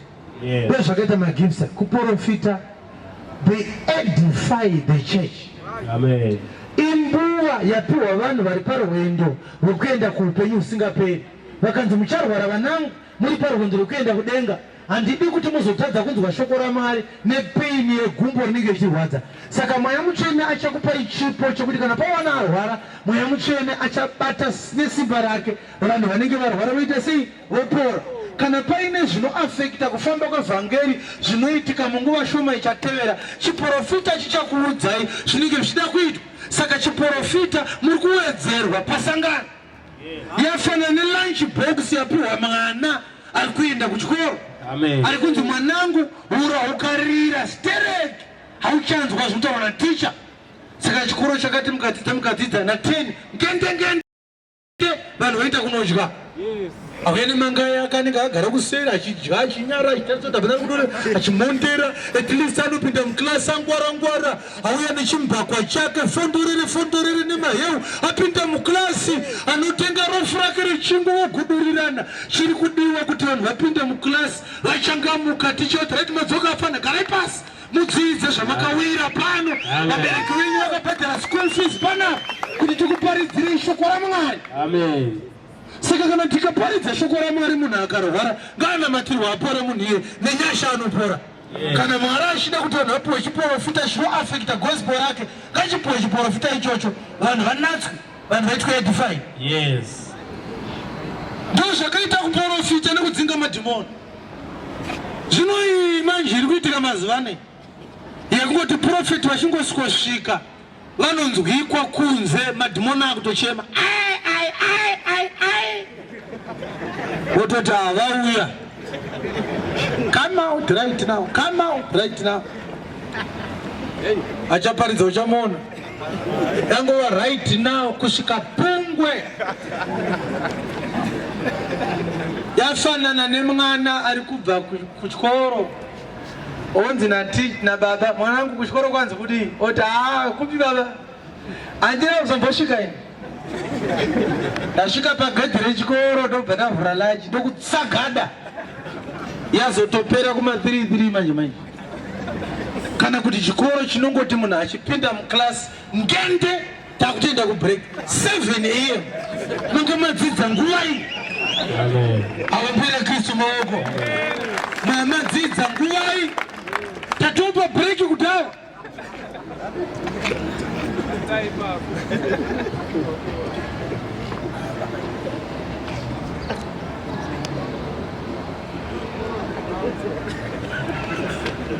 Kana ukaenda nemwana wako pachikoro uti saka mwana wangu angapasa here panapa syllabus yenyu yakamira sei? Zvinonzi naiti masta hatisati ane syllabus baba. Syllabus hapana, chatakatopedza kuvaka chikakomishiniwa itakshop. Vana vakauya vachadya zvisikaiti. Unombata koloti ino chinonditambisira nguva yangu. Ndiunzire mwana wangu kuswera achidya bedzi. Nekuti pakupera kwekudzidza pachanyorwa bvunzo. Tomamiro zvakaita tichamira pamberi pake umwe nomwe achitongwa maringe nezvaakaita ari mumuviri. Pakanyorwa bvunzo vadikani. So we must study. Mabekebeke aripo nguva yekudya inokwana tinodya. Asingatirege kuzodzva nhururu muklasi. Makuti semesa tauya kuzodzidza kudya wai kwekubuda dumbura tsinga taratara. Munhu anga achidya pabreak. Kana yantakura lunch akamutakura sidzana derere kuchikoro. Kataura chikwadi vadikani. Nantakura 2 slices dzechimwe ndikakubika mazuva. Unodya zvinhu laitachidya. Because hausi kugara nekusingapere unofana kuenda kunyika inouya saka utsvage zvinhu zvekugara panyika ino nazvo kusvika nekusingapere uzoti pfuuri pano hatigari nekusingapere. We are going shamwari tiri parwendo. Izvezvi izvi zvinokusvota zvisingaite. Rwendo rwaari kutaura ndiri rwei futi pano pari kunakidza tine intaneti newhatsapp. Izvezvi kutaura kwandiri kuita mumwe aisiya whatsapp pachitungiza hospital. Izvezvi kutaura mumwe aisiya. Saka fona zvinyengedza hako kuti wachenjera unoisiya whatsapp. Foni yako igotozodzi vanhu vakarovana vachida kuigovana. Mumwe achiti mukoma akati ndeyangu, mumwe achiti munin'ina akati ndeyangu. Vakunyepa. Pari kudiwa shoko shamwari. Pamberi pake pachamira vakagamuchira shoko raMwari. Handei kubhuku yaRuka chapter 11 verse 50. Kuti mubatisise mazuva aya akandirwadza mazuva aya. Kuti mhosva yeropa ravaprofita vose vanhu vese lakaurayiwa rakateurwa kubva pakuambwa kwenyika, kubvira pakuvambwa kwenyika vese vakaurayirwa vhangeri itsvakwe parudzi urwu, ichatsvakwa parudzi runenge rwaramba vhangeri, kubva paropa raAbheri, kubva paropa raAbhero kusvikira paropa raZakaraya, kusvikira paropa raZakaraya mwanakomana waJehoyadha, wakaurawa pakati akaurayirwa paatari patemberi neimba yaMwari. Hongu ndinoti kwamuri, mhosva ichatsvakwa parudzi urwu. Jesu ari kutaura chinhu chinorwadza vadikani. Abhero hatizivi rakauraya Yesu, asi Kaini rakauraya Abhero. Chinzwaika zvikutorwa naMwari panyaya yekuti achabatirwa mhosva yekufa kwaAbhero ndiani? Tele musa Arabesotera mulowari sibukai. Totera yai vakavira sibukai vakavira ipapo mbere muzwe. Akauraya Abhero asi Kaini. Chinzwai kuti Jesu vanhu vachatongera mhosva yekufa kwaAbhero ndani? Kubva paropa raAbheri kusvikira paropa raZakaraya.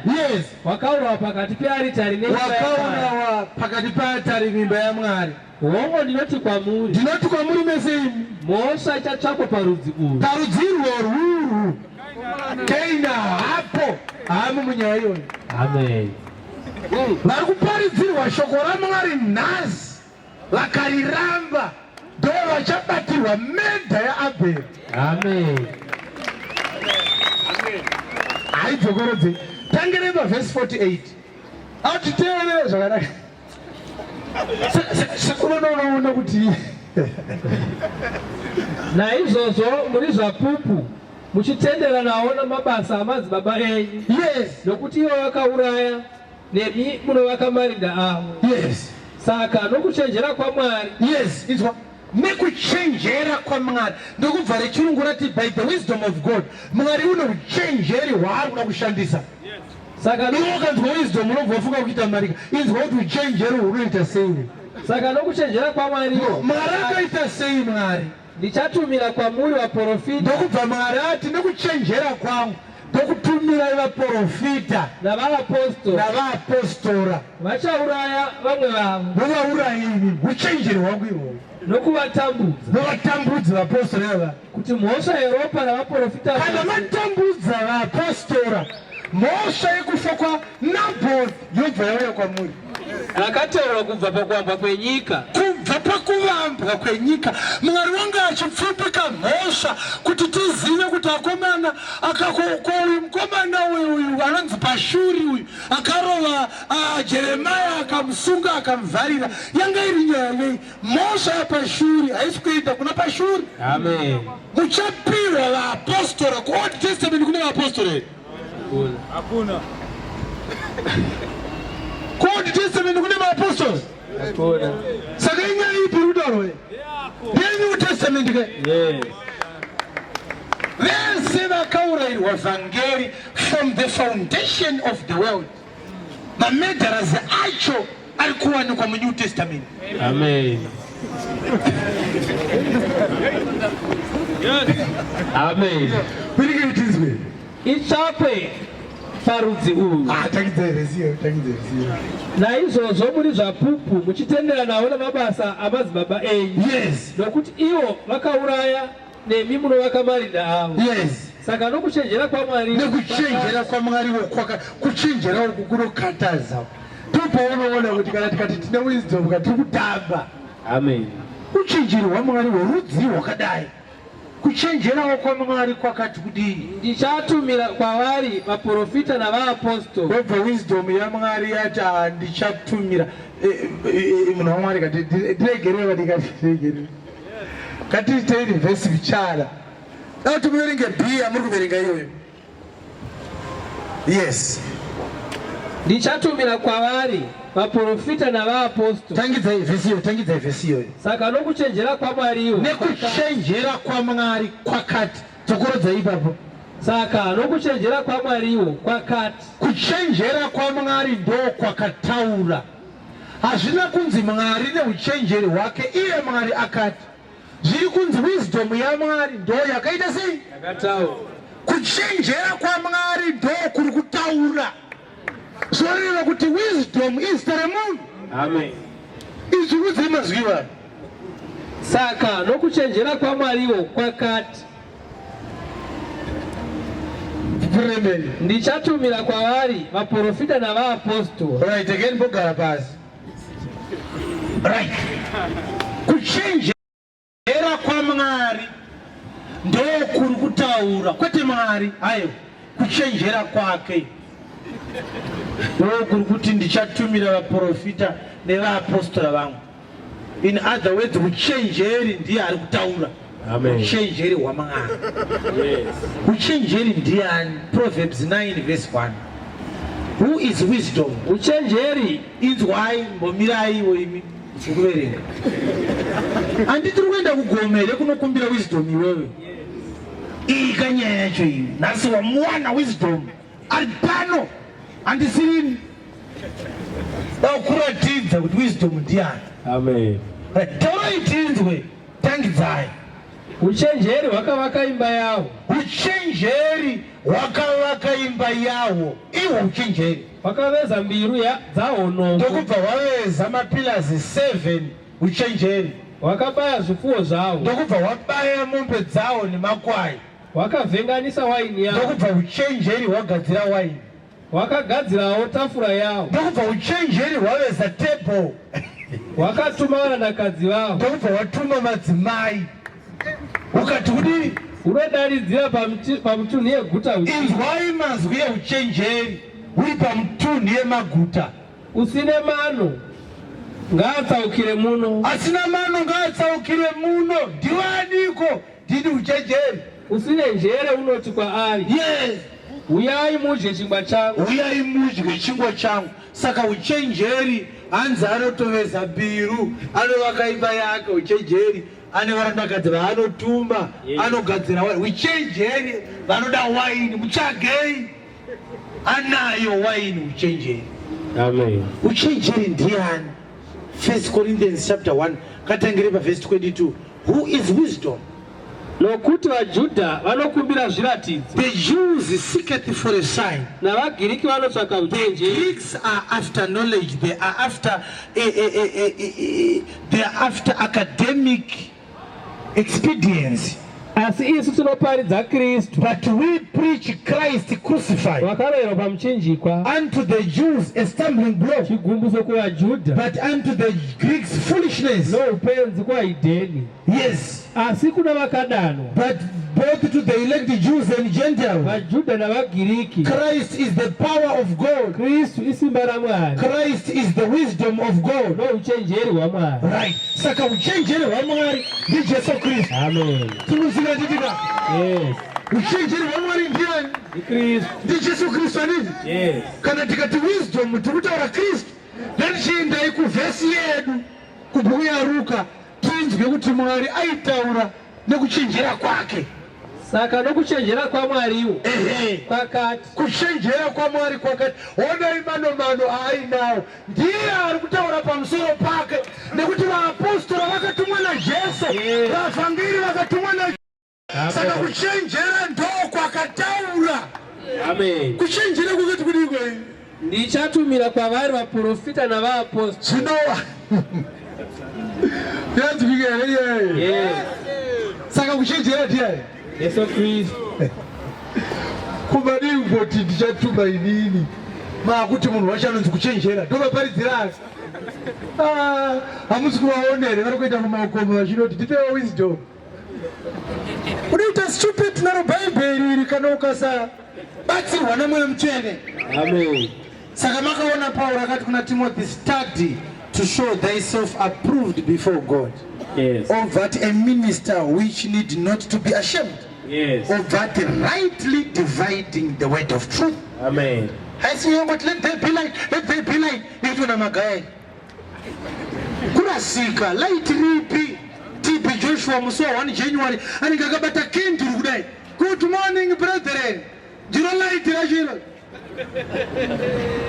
Kwa usatu wasangana na John 8 verse 12 na nas. Prophet. Kenduri.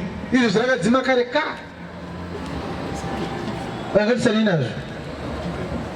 Kuchenjera kwakati kudii? Ndichatumira kwavari vaprofita navaapostoli. Ndichatumira ndiani ari kutaura? Chenjeri. Kuchenjera. Saka kuchenjera ndiye ari kutaura. Kuchenjera ari kuti ndichakupa vaprofita navaapostoli. Vakauraya vamwe vavo. Mobva mauraya vamwe vavo. Nokuvatambudza. Mobva mavatambudza. Peter muchamurovera pamuchinjikwa. Ndozviziva. Stephen muchamutema nematombo. Pauro muchamisa musoro padanda. Johani muchamuzvuzvurudza makamusungirira gumbo pabhiza muchirirova momutushura maziso. Zvese izvozvo ndozviziva. Kuchenjera kunotozviziva izvozvo kuti zvichaitwa kuvaranda vako. Iye kuchenjera. Alright. Zvofamba sei? Kuti mhosva yeropa ravaprofita vose. Kana mangotambudza bedzi vatatuma, ndine mhosva dzakaparwa kudhara-dhara dzandanga ndichishaya maperpetrators adzo. Akauraya Abhero ndiani? Handisi kumuziva? Handisi kuzviziva. Wapera musi wako wasi kuzviziva. Imi muchiti Kaini wakauraya Abhero. Uyu akavasika vari vaviri Kaini naAbhero vacho. Kuti mhosva yeropa ravaprofita vose rakateurwa kubva pakuamba kwenyika. Inzwa ilist kana ikanzi charge sheet. Makaunts acho anoperera. Vanhu vakaurewa kubva rini?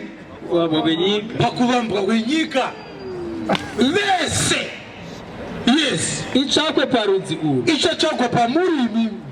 Kubva paropa raAbheri. Kubva paropa raAbheri the first martyr. Kusvikira paropa raZakaraya. Kusvikira paropa raZakaraya. Wakaurwa pakati pearitari. Akaurwa pakati pearitari peimba yaMwari. Womwe ndinoti kwamuri. Inzwa yafana. Mhosva ichatsvakwa parudzi urwu. Pamusoro penyu pachabatwa mhosva iyo.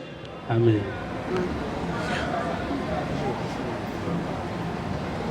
Saka nyaya iyi uchanoona kuti Demetrius mufuri wendarira nekuti wakadzivisa vhangeri yaPauro achashama pazuva rekutongwa. Dememira guilty wakauraya Abhero. Oti ai pamusoro ichakamira ndatisatapo zvarwa kana ndakauya manje Abhero akafa neikukatichachirewo. Gabriel utibatsire wera. Gabriel tisharare shamwari. Magwaro arimo. Woiverengerwa vhesi yayo. Pakafa Abhero pakashayiwa medhara. Amen.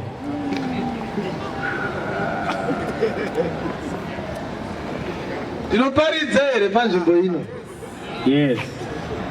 Izvezvi vhangeri yandanga ndinayo ndabata 20% yayo. the bulk of what I wanted to preach aishatomboita ndibati, but ndichada kunosvika pane imwe nzvimbo yadoti tipi tibatsirane para pataida kusvika apa chasvikika. Saka Jesu akauya panyika ino akawanda munyama, awanda munyama kudaro ndokubva vanhu vatadza kuziva kuti ndi Mwari vari munyama. Iko zvino izvi ukaverenga New Living Translation, Good News Bible, Clear Word Bible, Seventh Day Adventism, ne Real World, True World, Rana Charles Taze Russell, Jehovah's Witness, New World Translation, uchanoona kuti pane verse yavakabhiringidza yavakaramba kuti irambe yakadaro. Ndichaiverenga verse iyo mu King James Version unzwe kuti inoti kudii, ndozokuudza zvainotaura mumaperverted versions. Inonzi iyo 1 Timothy chapter 3 verse 16. Do verse kana uchida kuvheta kuti Bible ndere chokwadi here, do verse yekutanga iyoyo. Ukapuwa version kana yakanzi izondavhani sambonetse kana kuti zondavhani azvishabise zvangofana kuti muitaperi mazwi marefu bedzi.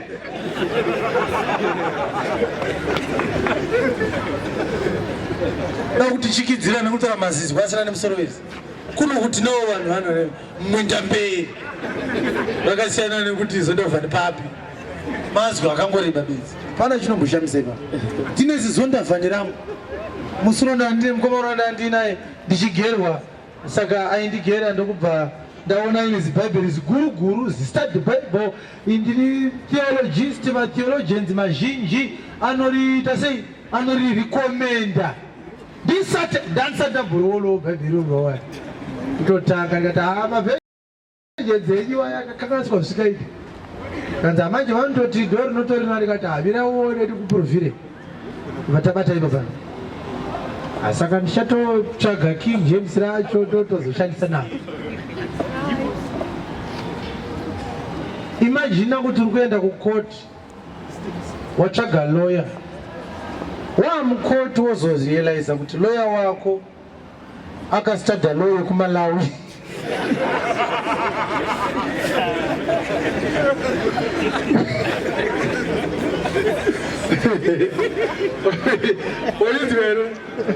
uri muZimbabwe in court akuti statutory instrument of the Lilongwe Pact, Lilongwe kupi unyatsuri taiura pala kana kutsvaga mumwe gweta apa zini. Saka Satani mumanomano ake ari kuenda kubva pakupa vashumiri vasina kubva kuna Mwari. Iye zvinezvi asvika palevel yekunokaringa biblical text dzacho chaidzi, zvokuti unosara waenda muprayer wakona naMwari paversion yeBhaibheri rawina. Now 1 Timothy chapter 3 verse 16, it's a powerful scripture, very powerful. Inoti, and without controversy, great is the mystery of godliness. God was manifest in the flesh, justified in the spirit, seen of angels, preached unto the Gentiles, believed on in the world, received up into glory. Hakuna ungaramba kuti chakavanzika chokunamata chikuru kwazvo chokuti iye wakaratidzwa panyama. Aha, iri perverted Bible ravainaro. Yes. Iro ravari kubatai mashura ivoya. Amen. Rabvisa pakanzi God, yes, manifested in the flesh, rikati iye ari kunzi iye ipapo ndiani. Varume vazhinji vakanga vachiita ma-interpretations emaBhaibheri, vakaita mangange ekusawirirana. Vamwe vachiti we believe that Jesus is God, vamwe vachiti we don't believe. Saka vaiti vakasvika pamavhesi akadai, vamwe voti haiwa ngati God was manifest in the flesh, zvinoti Jesus is God, indi hatizvibvume. Iye vatitozvibvuma zvose, saka zvakadaro pasiyei pari vhegi, vobva vaisa hi kuti imimi muzongoita njuga dzekuti pamwe ari kurehwa ndiKristu pamwe ndiMwari. Manomano asingaiti iwe avakaita. Amen. Rati iye wakazviratidza munyama ani. Rechirungu rati God manifested in the flesh. Amen. Ngativerengei tinzo. Isemsem. Pana NIV here izvezvi. Right, NIV iri pano. Uendayo kuno computer yo. Bring it here. Yes. Right, in the makeup. Now to muverenge New Living Translation, Good News Bible, mobva mazotiverengera zvakare NIV. Riri kuti kudii baba? Is beyond all question. Tiverenge mchana. Tichiverenga tese. In same verse. 3:16 the first Timothy. Beyond all question. And without controversy. The mystery of godliness is great. Great is the mystery of godliness. He appeared in a body. Vision ipi? New International Vision. NIV and NLT New Living Translation. He appeared in a body. Museya mwere, sigaukere, mofuyere, chikona mombere. Yes. My vision ipi? New Living Translation. New Living Translation. Without question. Without question. This is the great mystery of our faith. This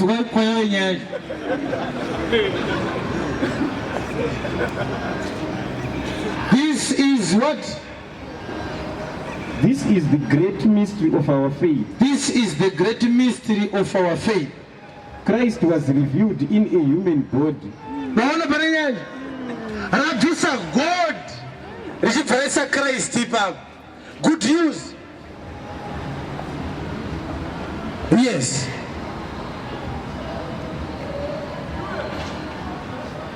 No one can deny how great is the secret of our religion.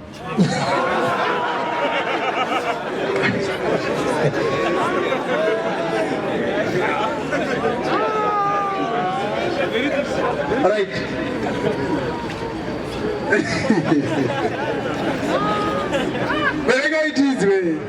No one can deny how great is the secret of our religion.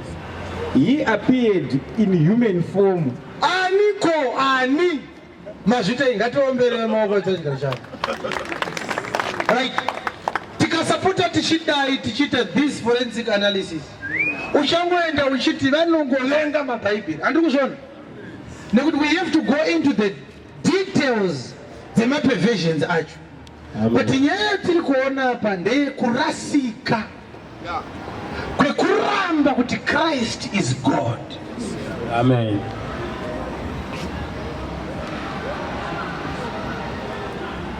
Bible that God appeared in the flesh. Mwari wakauya munyama. Saka Philippians inobva yati, let this mind be in you which was in Christ. In verse 16, Philippians chapter 2, verse 6. No, you not know, let this mind be in you which was in Christ Jesus, that though he was in the form of God, he thought it not robbery to be equal with God, but he humbled himself and took the form of a servant. Nekuti achiprofitwa Kristu kuuya kwake, Isaiah akanga atotiudza kana auya ndimwari anenge auya. Amen. Werenga it chapter 9 verse 6. Saka varume vane vakadzi vanoramba. Saka vanoti no, it's a secret of our religion. Kana ukanzi kusimplify, ichiri simplification here. Gore rino vanhu vachabhuroka ndokutaurire. Hapana munhu anomboya pana akanotenga NIV azviite. NIV, New Living Translation, Good News Bible, New King James Version, aite foot. Amen. Revised Standard Version, Amplified Version.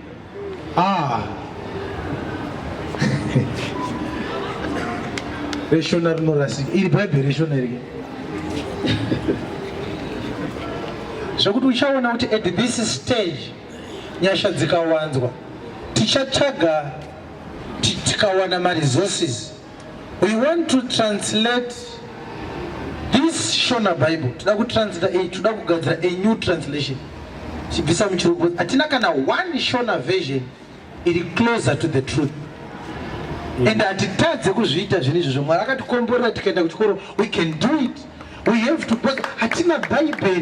Because mwoyo wangu unoti tine hama dzakatumwa kuparidza asi hadzina kuenda kuchikoro, hatinzwisise chirungu.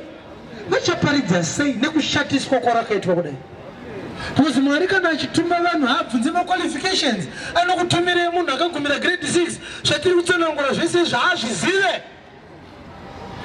He doesn't have a clue. Kuti mystery of godliness zvinotsanangurika sei muchishona haazvikone.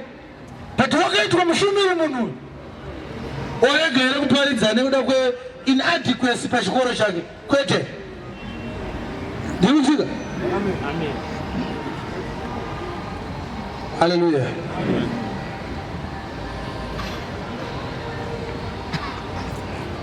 Saka ndiani wakauraya Abel? Ndiani wakauraya Naboth? Vaprofita vari kunzi vakaurayiwa naJezebheri. Kristu ari kutayiwa. Uchenjeri hwaMwari ndehuu huchakupai vaprofita navaapostora.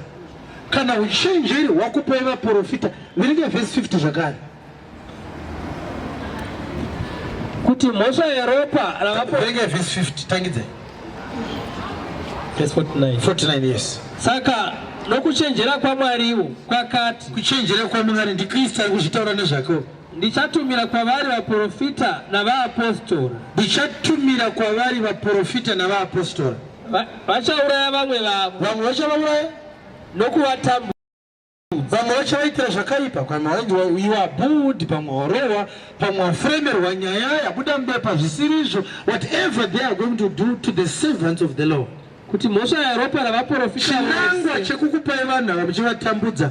Mhosva kuti mhosva yeropa ravaprofita vose rakateurwa kubva pakuwambwa kwenyika itsvakwe parudzi urwu, itsvakwe parudzi irworwo, kubva paropa raAbheri, kubva paropa raAbheri kusvikira paropa raZakaraya, kusvikira paropa raZakaraya, wakaurawa pakati pearitari neimba yaMwari, wakaurawa pakati pearitari neimba yaMwari. Hongu ndinoti kwamuri, inzwai vakomana imi, mhosva ichatsvakwa parudzi urwu, mhosva yevanhu vese vakafa since the foundation of the world ichatongerwa parudzi irworwo uchiparidzirwa shoko. Vakatumirwa vacho vaApostora ndo pari kutsvagwa mamedharazi ipapo. Amen. Tikanzwisisa nyaya iyi zvakanaka, we have to redefine thou shalt not kill. Amen. Yes. Kuuraya kudini pakapuwa murayiro pama10 commandments pane murayiro wekuti thou shalt not kill. Panapa tiri kunyatsoziva akauraya Nabothi ndiAhabhi naJezebheri mukadzi wake. Denga roti kwete, vanhu vese vakafa since the foundation of the world, mamedharazi avo ari kutsvagwa. Uchenjeri hwangu hwekutsvaga mamedharazi ndehwekupa vanhu vashumiri, vatambudza vashumiri, ndo mamedharazi akauraya Abheri. Amen.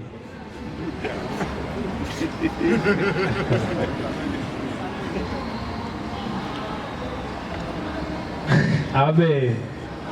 Futari pasari pakuti urayi vanganisofa. Hamusiri makauraya Nabothi. Kristu ndokubva atoganza akati uchenjeri. Ndiri very wise apana takachenjera sikaite. Kukupa vadzi Kaini akauraya Abheri, Kaini akauraya Abheri, Kaini akauraya iyo vhesi iri papa. Munhu akauraya Abheri akutotsvagwa izvezvi. Amen.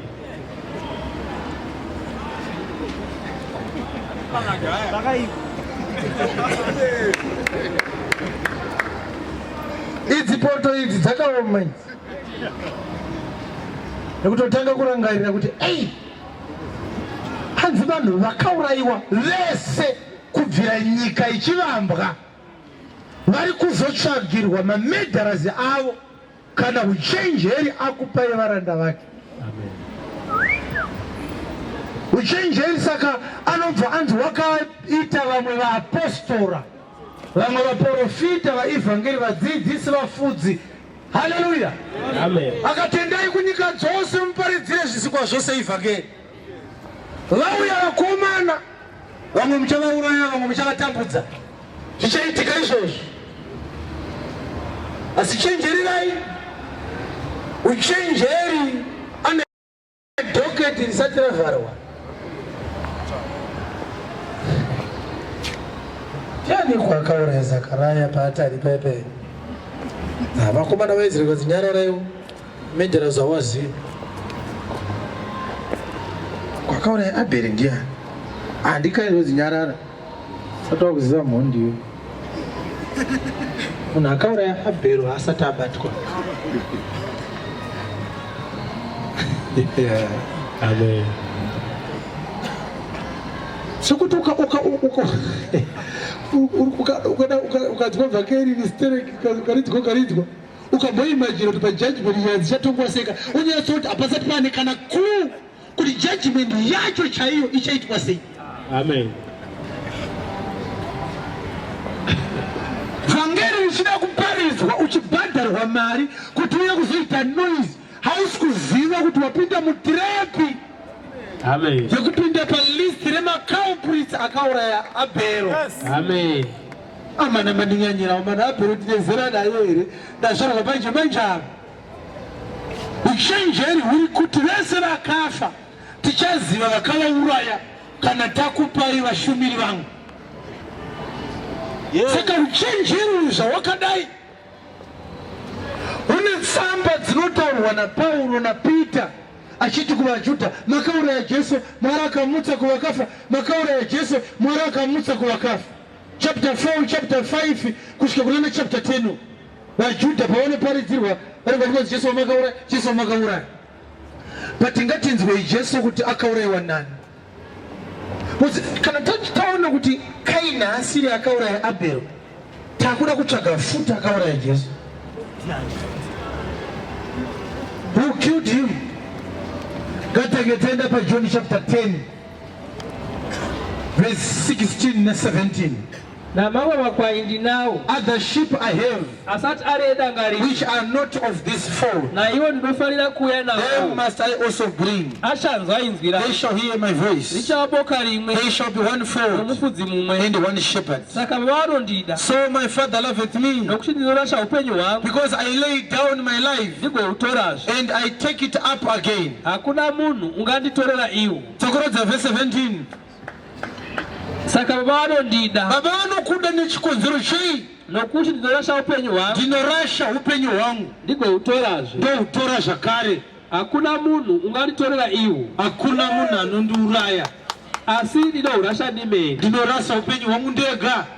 Ndine simba rokuhurasha. Ndine simba rekufa. Uye ndine simba rokuhutora. Ndine simba rekumuka. Uyu murayiro ndakapiwa nababa vangu. Ndarakati nditi kana waenda kunyika uku usazonourayiwa nevanhu, asi unofa wega womuka wega.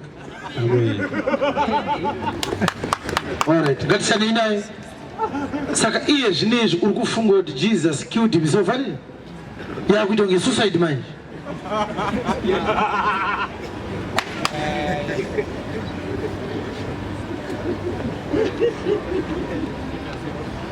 Hallelujah, hallelujah.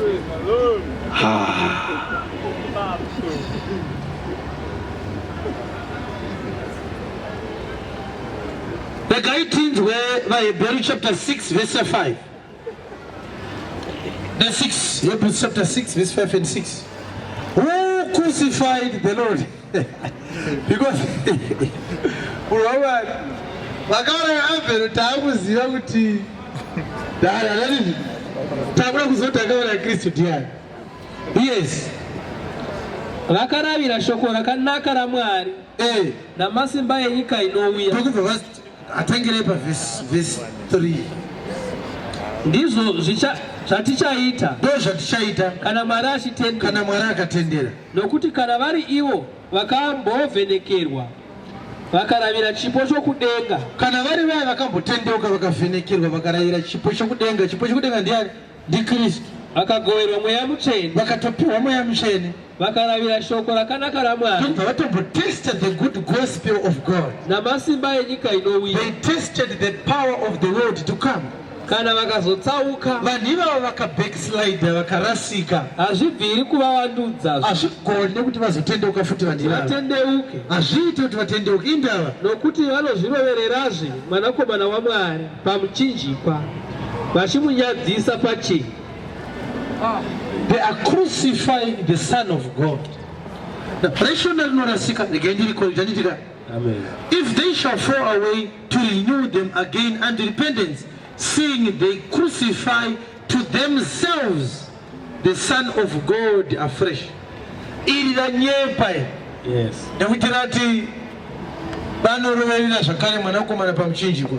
That is not true. Amen. Yes. They are crucifying Jesus Christ afresh. So when kana ukagamuchira shoko ra Mwari ukahetuka uri kufunga kuti wangorasika ubedzi. Effect yezvawaita kuna akakufira wamutora pachigaro chaakaiswa naMwari chekurudyi ukamuroverera pauri wewe. Amen. You have crucified him again. Amen. Hallelujah. Amen. Amen.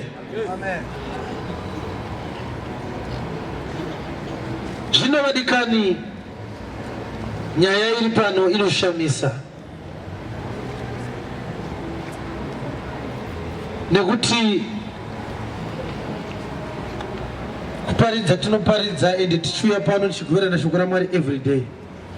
But what we do not know, the nitty-gritties of the kingdom. Kana ndikaita chakati zvinoreve, ndikaita chakati zvinoreve. Mukurangarire Peter achiramba Jesu kuti amugeze tsoka, akanzi usaramba auzive zvawo zvinoreva. Akazenga kunzi kana waramba kugezwa tsoka ibva pano, akati kana zvine zvazvinoreva chindigeza nemusoro.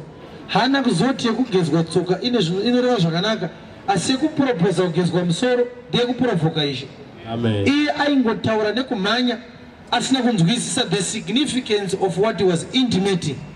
Nyaya iri pano ndeyekuziva ndikanga ndakudai kuna Mwari zvinorevei. Ndinozvika? Yes. Nyaya iri pano ndeyekunzwisisa. Paulo paari kuenda Damascus aine tsamba dzevakuru, Kristu anoti unonditambudzirei zvinokukunda kupfuura zvibayiso. Nyasha dzakauya pamusoro pake, denga ranga riine urongwa naye kubvira ari mudumbu ramai vake. Ndozvaanotaura, anoti set apart from my mother's womb. Paulo ainzwisisa kuti uapostori handina kuupiwa peadventure. Ishe wakatondiunza panyika ino achitoziva kuti ndiri muapostora asi ndambotenderwa hangu kumborasika, nenguva yakafanira ndichadzorwa mugwara rekushumira evhangeri. But ukatarisa nyaya zvakanaka uchanoona kuti nguva yese yatiri kuparidza zvese izvi chiri kunyatsoprotectwa naMwari apa chii? He is protecting his word. He doesn't allow anybody to speak evil about his word and go unpunished. Amen. Iye akati inini pachezvangu ndinotori murandawo weshoko rangu. Yes. Zvimwe zvese zviri pasi pangu, chiri pamusoro pangu chii? Shoko. Kana ndikataura shoko ndinomanikidzwa kuti randataura rizadziswe. Saka kana ndikakupai shoko rangu, ndakupai my supreme law, handina chimwe chinokunda evhangeri chandichakupai vanangu. Mukaona mwanakomana auya pamuri kuti akupei upenyu, there is no other greater gift you shall receive from God. Amen. So all these are safeguards, antiviruses, protections, barricades to safeguard the integrity of his way. Yes. Saka ari kuti ndikakupai vashumiri vanoparidza shoko raMwari mukavavhiringidza kuparidza kwavari kuita zvandakuita nemi, ndiri kuunganidza mhosva dzakaparwa kudhara dzese, vese vakadzipara vachasiyiwa vakadaro. Imimi mavhiringidza shoko rangu muchapoverwa mhaka yekuuraya Abheri. Amen. Ishoko rake raari kudhifenda, haasi kudhifenda Paulo muapostora wake, haasi kudhifenda Silvanus naTimotheus, ari kudhifenda his gospel. Uchenjeri wakakupai, kuchenjera kwakakupai vaprofita nevaapostора vako, muvauraye vamwe motambudza kuti ndigoona kuisa mhosva dzevakafa vese from the foundation of the world. Amen. Kana Mwari achiti kufunga kwangu kwakasiyana nekwenyika, chokwadi tinozviona. Panyika pano munhu akabatwa achinzi ndiye aba, ndiye anoenda kujeri. Zvino Mwari ari kuti aiwa ava havasi kuendera kudziva romoto wekuuraya Abheri brother Cain. Inotorimo nyaya. Kana Kaini wauraya Abheri, ini ndinoona kufa kwaAbheri. Ndinongobuda ndiine docket yekuti Abel has been killed. By who we shall see. Egai Kristu atanga ambouya tozotsvaga vakauraya Abheri. Hey, saka toita sei? Ipapapa zviri kukunetsa kuti mavhesi aya ari mubhaibheri. Ndane makore ndichiriverenga bhaibheri handizvizive. Kuno vakauraya Abheri saka vanosiyiwa votoenda scotch free. Now, kuti tipedze nyaya zvakanaka, regai nditaure ndichidai. Tinozviziva tese kuti musi wakaburuka mweya mutsvene zuva rePentecost. Pentecost mutambo wekukohwa waitwa naIsraeri. Mweya mutsvene achiburuka, vadzidzi vakanga vasiri kuPentecost vanga vakawanda, vaJudha vari pamberi pamusoro. VaJudha vari kuPentecost ndokubva vanzwa noise, vakaita abandon mutambo wavo wePentecost, vakauya kuzonzwa nezvendimi dzakanga dzaburuka. Ndokubva vasvika vakaona mumwe ari kutaura chiLatini, mumwe ari kutaura chiArabia, mumwe ari kutaura chiGiriki, mumwe ari kutaura chiPamfilia. Ndokubva vati they are drunk. Peter ndokubva asimuka akati, varume hama idzi hadzina kudhakwa zvaichiri nguva yamangwanani. Asi mweya mutsvene akaporomiswa ndiye aburuka ndokubva aparidza. Shoko rinoti apedza kuparidza Peter, vakanga vachinzwa shoko iroro labva kuPentecost lakabayiwa moyo nevhangeri yaPeter. Ndokubva vati, tarinzwa vhangeri, tichaitei? Peter akati, tendeukai mumwe nemumwe wenyu abhabhatidzwe muzita raJesu Kristu kuti muregererwe zvivi, mugozopiwa chipihwa chamweya mutsvene. Andizive kuti vakazotora zita iri rekuti Pentecostal churches, Pentecostal movement, Pentecostalism, vakaiwanepi?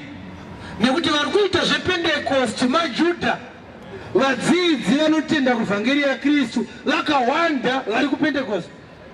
Mweya mutsvene auya padei rePentecost kuti aburitse vanhu musisitemu yePentecost. Vapostora vasiyiwa naKristu havagoni kuenda kuPentecost vakanoparidza. VaJudha vanoda kuvauraya. Mwari wacreata confusion muvaJudha pavanouya vachida kutsvaga kuti kondimi dzauya sei, uyu muHebheru yedu, chiPamfilia achigonda sei, Peter obva aita sei, obva aparidza. Saka mweya mutsvene dai akauya muzuva reAfrica Day, mungadai muri maAfrican churches here. Ko kana mweya mutsvene dai akauya musi weIndependence, mungadai muri maIndependence churches here. Ndine urombo kana muri yePentecostal church. Amen. Because we are a foolish crowd. Amen. But ngatitarisei nyaya vadikani. Chinangwa chaMwari ndechekuti maJudha ari kuPentecost atendeutswe nani? naPeter. Yes. Shoko ndokubva varinzwa akati vaudza kuti makamuuraya, Mwari akamutsa kuvakafa.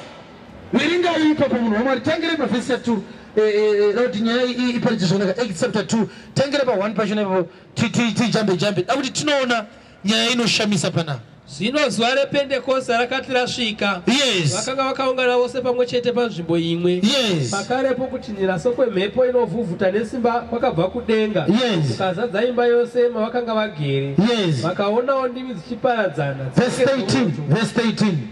Asi vamwe vakaseka vachiti, vaguta waini itsva. Ikrango ndimi dzekwani iburongo yavanhu wayi. Zvino Petro amire navane 11 Akati kudini? akadanidzira akaparidza kwavari achiti, varume veJudhea nemi mose mugere Jerusarema chinhu ichi ngachizikanwe nemi. Yes. Muteerere mashoko angu. Teerere mashoko aPeter. Nokuti ava vana kubatwa sezvamunofunga imi zvaichiri nguva yechitanhatu yezuva. Yes. Asi ichi ndicho chakarehwa nomuprofita Joeri achiti, Yes. Mwari unoti, namazuva okupedzisira ndichadurura zvomweya wangu pamusoro penyama yose. Yes. Vanakomana venyu navanasikana venyu vachaprofita, majaya enyu achaona zviratidzo, navatana venyu vacharota hope. Yes. Napamusoro pavaranda vangu napamusoro pavashandiri vangu ndichadurura zvomweya wangu, namazuva iwayo vachaprofita. Yes. Ndichaita zvinoshamisa kudenga kumusoro nezviratidzo panyika pasi. Yes. Ropa nomoto nemhute. Verse 22.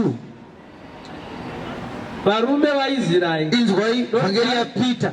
Peter vanhu vaari kuparidzira maJudha ndo vacho vakarovera Jesu, ndo vaiti ngafe iva vanhu. Amen. Haleluya. Amen. Ndo vakanzi naPirato, toraya Bharabhasi tosiya Jesu here. Vakati Bharabhasi ngaararame. Iva vanhu.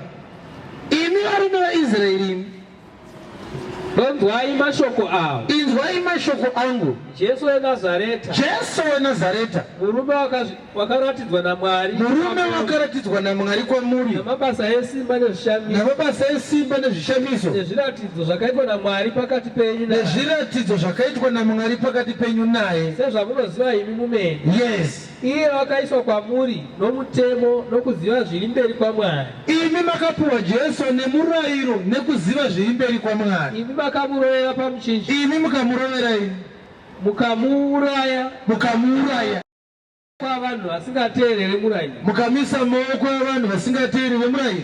Iye wakamutswa naMwari amusunungura pakurwadziwa kworufu. Right. Kuparidza hwai kwokuti unoacuza vanhu of murder.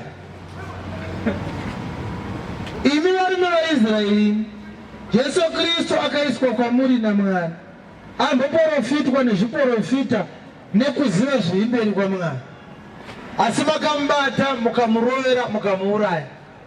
Mwari akamununura parufu, akamubvisa pakurwadziwa.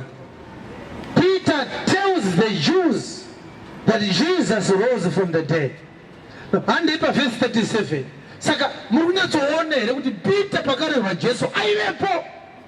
It is possible kuti some of the faces dzaakaona dzichivava kuti Jesu afe aitodziona musi iwoyo. Amen. Mukona pane nyaya yacho. Amen. Vanhu chaivo vakanga vachiti nga pamwe neanga akabata sando yacho anga aripo. Imi makamuurayai asi Mwari akamumutsa. Yes. Verse 37. Zvino vakati vachinzwa izvozvo, Vanzwa zvokuti makauraya Jesu asi ndiye anoponesa vanhu, vakabayiwa pamoyo. pakubva vabayiwa pamoyo vakati hai, kuti akazviitirei? Vakati kuna Petro nokuna vamwe vapostori, Ndobva vati kuna Petro nekuna vamwe vapostori, varume hamba, varume hama, tichaiteiko? tichaiteiko? Petro akati kwavari, Yes. tendeukai mumwe nomumwe wenyu abhabhatidze Yes. muzita raJesu kuti mukanganirwe zvivi, mupiwe chipiwa chamweya mutsvene. Yes.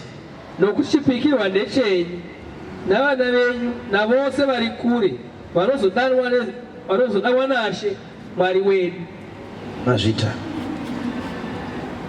Vanhu vakatotendeuka mufungo 3,000. The very people who crucified Jesus, they were converted. The very people who conspired against our Lord on the very day people rose against him, the very people who were consulted by Caiaphas and Annas, the chief priests, they heard the gospel. Amen. And the Bible says 3,000 men, women and children, being not numbered, they were converted to Christ. Now, kana vanhu vakamurovera musi waburuka mweya mutsvene nemusi waenda Jesu, madays aya, dei rakarayirwa Jesu pamuchinjikwa nedei raburuka mweya mutsvene, they are 49 days apart. Because panoitwa Passover nepanoitwa Pentecost, Pentecost inoitwa 50 days after the Passover. Panoverengwa 7 weeks, 7 times 7, 49. The 50th day topanotanga mutambo wekukohwa, mutambo wezvirimwa zvokutanga, mutambo wekuunganidza. ndounonzi Pentecost. VaJudha vakati Pentecost havatozvizivi. Vakati Pentecost maRoma, maLatins. Pentecost chiLatin chakatorwa mwezi kuti pente which means fire. MaHebheru akatomboziva kuti inonzi Pentecost. So tikangosvika kuIsrael vakati Pentecost bende nawe anotiparidzira zvetsika dzedu. Uri mafikizolo iwe rapasi. Una chaunoziva. Vanoti mutambo, the feast of harvest, the feast of first fruits. Hallelujah. Amen. Vanhu vakamurevera kana vakatenda vhangeri yakaparidzwa nana Peter mukana wokuponeswa vakaita sezvo vakawana nekuti tine nhoroondo yevamwe vavo vari kutonzi naPeter imi makamukira Jesu mukaita sei mukamuuraya. Zvino chiona kurwadza kwazvichaita. Jesu wafa wamuka kuvakafa, vanotenda kwaari vari kuponeswa, otopinda mupenyu usingaperi. Kwozopinda munhu achienda mudziva romoto aine mhosva yekuuraya Abheri, akauraya Kristu awana upenyu usingaperi. Amen. Ngatisimuke vadikani. Handizive kuti muri kundinzwa here panapa. The very people through whose hands Christ was crucified, they had another chance at salvation. Musi wakaparidzwa naPeter zvakare muActs chapter 4 pakatendoka 5,000 men, Jews and non-Jews, women and children being not numbered again. Musi wakaporesa chirema chiri pasuo rakanaka. It is possible kuti Pilato akasara ofa atendoka. It is possible. But ngatione kuti vakauraya Jesu vari kuregererwa. Asi kuri kuzosanganikwa navanhu vanonzi they are guilty of the blood of Abel. Makauraya naBrother Amai, makauraya Zakaraya, ndini makarova Jeremiah mukamukanda mugoronga. Jeremiah upi ndomuziva kupi Jeremiah ndeganodzvaresekwa darara vesi iripo pakarohwa Jeremiah akaiswa mugoronga yakarekodwa kesi yacho. Kaupurita anga asati awanikwa, aizowanikwa kana mapiwa vashumiri vamucharova, vamuchatambudza, vamuchauraya. Kana wangotambudza vakatumwa kushumira shoko raMwari ndiwe wakauraya Abheri. Amen.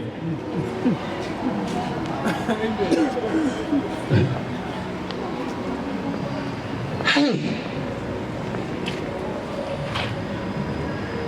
Chakutinetsa kuti saka hanzi Mwari aine vanhu vake vakafa vaurayiwa vachiurayirwa vhangeri, akabva ati right zvaita mfana uchenjeri uya pano ndichaginewo mamedharazi evanhu vesava.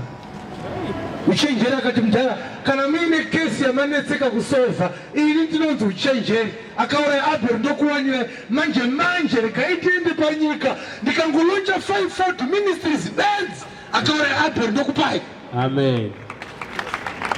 Ukuona here kuti Kristu achilonja 540 ministry achitanga New Testament haisi nyaya yekuenda kudenga bedzi. Ane dzimwe pazuru dzake dzanga dzisati dzasorovhewa. Who killed Abel? Amen. Tokuridza verse 49. Yes. Saka nokuchenjera kwaMwariwo kwakati ndichatumira kwavari vaprofita navaapostora vachauraya vamwe vavo nokuvatambudza kuti mhosva yeropa ravaprofita vose rakati tsvakwe parudzi urwu. Right. Uri kupirei vanhu vaapostora zvikanzi tine mhosva yevakaurayiwa kare yandiri kushaya kuti yoenda pamusoro pano. Amen. Ucharwadziwa Kaini ndichipita deka tsano iwe uchiite kudziva romoto madhonga achikuma. Amen. Kaini ari kuita kudeka kunoita sei? Akauraya Abheri zvonzi nyarara. Kaini akauraya Abheri unorwara here. Haleluya, haleluya. Amen. Tiri kunzwika here pana. Yes. Chinangwa cha Mwari pakuita zvinhu izvi ndechei? Kana mukapiwa shoko raMwari, you have been given all that God has for you. Mwari akakupai shoko vadikani, hakuna chimwe chichasara chiri muna Mwari. Nekuti Hebrews chapter 11 verse 3 inoti through faith we understand that the worlds were formed out of the word coming out of the mouth of the Lord, so that the things that we see today are made not out of the things that are visible. Amen. Ukaona nyika kutsikika kudai tane makomo tane nzizi tane ma waterfalls ne ma rapids ma mountains na ma deserts, they are products of the word of God. Shokora ibuda mumkano mamngari dora kasika zvinhu zvatinazvo. Chapter 1 verse 3 ya John unonzwa achiti without the word nothing was made that was made. Hakomana ndine chimwe chandinokuitirai chinokunda shoko randakupai, but ndinoziva kuti richazvidzwa. Regai ndigadzire madutu emhosva dzekututira pavanhu vachazvidza shoko rangu. Amen. Haleluya. Amen. Semvura inonaya ichibva kudenga nechando ikasvika panyika, nyika haigone kunyepera seisina kunaiwa, asi inomeresa. Iverenge. Nokuti from verse 9. Nokuti denga sezvarakakwirira kupfuura nyika, saizvozvo nzira dzangu dzakakwirira kupfuura nzira dzenyu, nendangariro dzangu kupfuura ndangariro dzenyu. Apa ari kukuburitsira kuti kana paita medha haikona kukurumidza kundipa suspect. Criteria yangu yekuti tsvaga uraya Abel ndoiziva. Tokurudza vesiyo. Nokuti denga sezvarakakwirira kupfuura nyika. Difference yekuti kudenga kure nepanyika pana. Saizvozvo nzira dzangu dzakakwirira kupfuura ndo zvakaita software yangu kusiyana neyenyu, nendangariro dzangu kupfuura brain dzangu nedzenyu dzakasiyana. Kana paurayiwa munhu, chiregai kundipa zita remunhu wamunofungidzira ndiye akauraya Abel. Ndine mukomana anonzi kuchenjera, ndiye anotenda, ndiye anopinda kuteera maculprits angu. Nhubu dzese dzakauraya tichabatwa nakuchenjera. Kuchenjera kuti baba musanetseke, maculprits haanetse, chavaisira masese. Paulo pinda, Peter pinda, Stephen rova vhangani, Timothy paridza. Amen. Izvo muri kuda kuti muonekwe kuti akauraya Abel ndiani. Verengai tinzwe. Nokuti mvura nechando sezvazvinoburuka zvichibva kudenga. Mvura ikanaya ichibva kudenga kudai, zvisingazodzokereko. Hachidzokeri kudenga, mvura idzokere kudenga, asi zvinodiridza nyika. nyika inodiridzwa. Ichiberekesa nokuitungisa Nyika maruva. yobva yaberekeswa yotungiswa maruva. Ichipa mujari mbeu. Ndokubva nyika yanzi kana yabereka inobva yapa the seed to the sower, Nomudyi zvokudya. yobva yapa bread to the eater. Ndizvo zvichaita shoko rangu rinobuda mumuromo mangu. Shoko rabuda mumuromo mangu Haringadzokere kwandiri risina, asi richaita zvandinoda, richiendika pane it zvandakaritumira. shall prosper unto the things for which I send it. Amen. Rinotofanira kusucceeda. Shoko raMwari rine 0% failure rate. Amen. Rikangotumwa bedzi rabuda mumuromo waMwari 100% success rate. Amen. Harikundikane. But nguva yese yatanga tichimhanya nevhesi tanga tichiparidzirwa sadza. Mwari kana akati chiroorwa rabuda kamumuromo maMwari shoko, haudzokere kuvhu usina kuroorwa. Izvo mubhaibheri kana kuti mumuromo maMwari hamumbofa makabuda manzwi ekuti uroorwe. Amen. Dzimwe nyaya idzodzo ngatisandei nadzo, asi dakuti uone chinhu.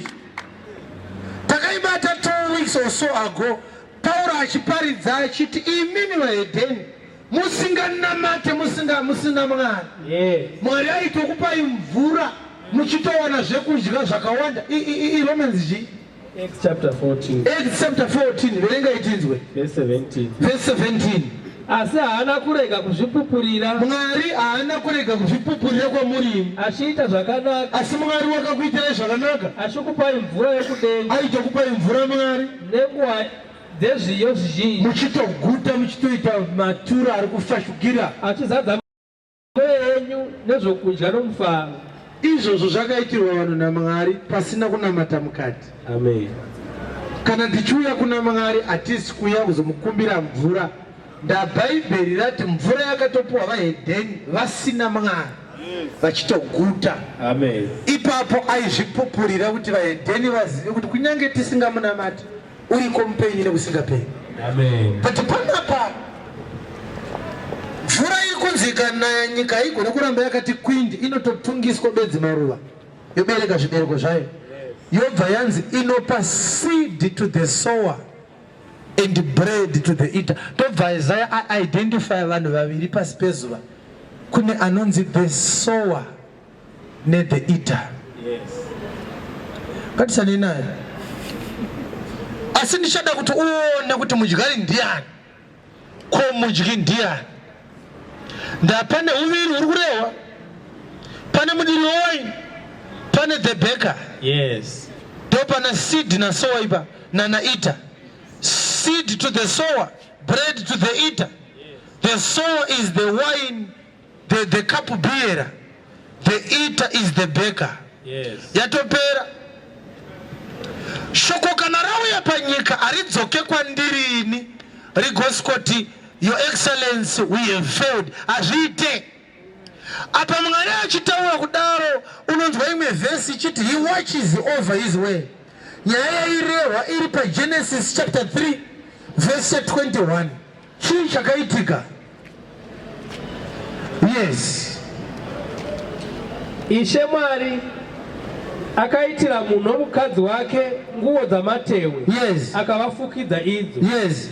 Zvino Ishe Mwari akati, tarirai munhu wava somumwe wedu, zvaanoziva zvakanaka nezvakaipa. Yes. Zvino zvimwe ungatambanudza ruoko rwake akatorawo zvomuti woupenyu. Yes. Akadya akararama. Yes. Kusingaperi. Yes. Naizvo Ishe Mwari akamubudisa mumunda weEdheni. Akadzingwa Adamu nemukadzi wake kuti arime ivhu raakatorwa kwariri. Ngaende anorima ivhu raakatorwa kwariri. Right.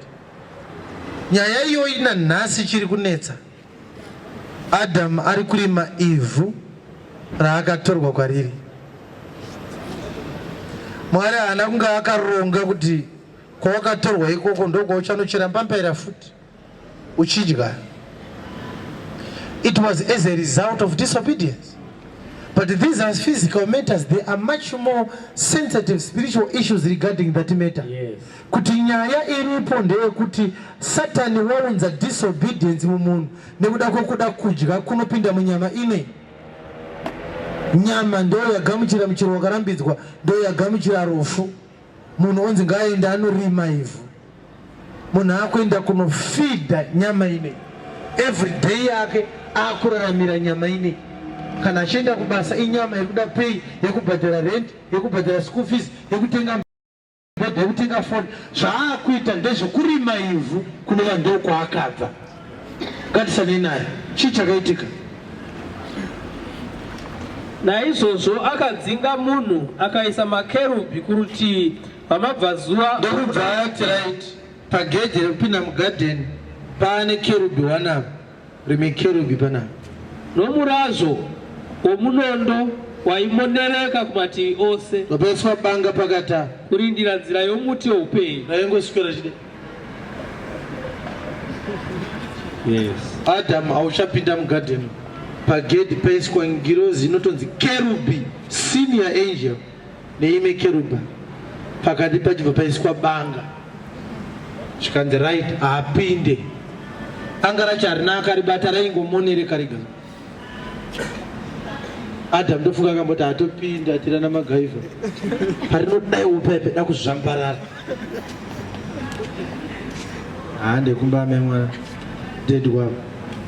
Ogara negadheni ravo. Pressure raimonereka naro anga asingagoni kupoya. But Mwari achitaura nyaya idzi ada kudzidzisa chii? Shoko kana rikauya ndiro rinonzi pa4 12 dzaveHebheru rinopinza kupfuura munondo. Amen. Munondo uri kurambidza Adamu, munondo uri physical, uri kuratidza vanhu access into the New Testament. Those who are not going to go in, they are going to be stopped by the very word Yes. through which others are going to enter. Amen. Vanhu vachapinda muNew Testament ndogadheni dzvene rakanaka kupfuura rakagarwa naAdhamu. Yes. Nekuti Adhamu aipota achishanyirwa kumazuva rodoka, asi muNew Testament Ishe hatishanyiri, anotogara mukati medu. Yes. Ani nani anochengeta shoko rangu anondida, ini nababa vangu tinouya maari tigoita ugare hwedu maari. Yes. Urikuona pane nyaya yacho? Pati shoko riri pagedhi richirambidza Adhamu kupinda mugadheni, iro shoko racho ranga rine vakomana. Vakomana havana kunzirambidzai Adhamu kupinda. Vakomana vari kumeka sure kuti banga harina kuita usimbe hwekupinyinuka. The angels, the cherubs, they are monitoring the sword, not Adam. Yes. Ari kurambidza Adhamu munondo, but munondo uri kumonitwa nengirozi. Amen. Ipapa kana wakachenjera haumbobva pano uchizotaura mazwi oti ngirozi yangu zvachose. Amen. Because every time God sent an angel, He sent an angel with a message to a person. In other words, the angel accompanied the sword. Mukaona kerubi chagai pane munondo baba. Kerubi likauya kwamuri risina munondo, ndere mweyo china kerubiro. Every angel that appears into your life must bring a message. Amen. Because they are messengers of God. Hallelujah. Amen. Yes. But nyaya iyi taiverengera kuti tione how serious God is. Akati shoko rikabuda mumuromo mangu haridzokere risina kuita zvandaritumira. Haasi kungotaura bedzi. Anobva implement authorities to make sure the word doesn't fail. Apana ndarambidza Adhamu kupinda mugadheni. Pane shoko randaisa pagedhi pa. Ende munoona kuti shoko iroro harina kuvhiringidzwa naAdhamu, rikarohwa nevirus rikamutendera. Saka vakomana vakamira kumonita kuti banga harisi kunetera kutenderera. Iye Adhamu akasvika akati kungirozi makadi hatidai, hatinei naAdhamu.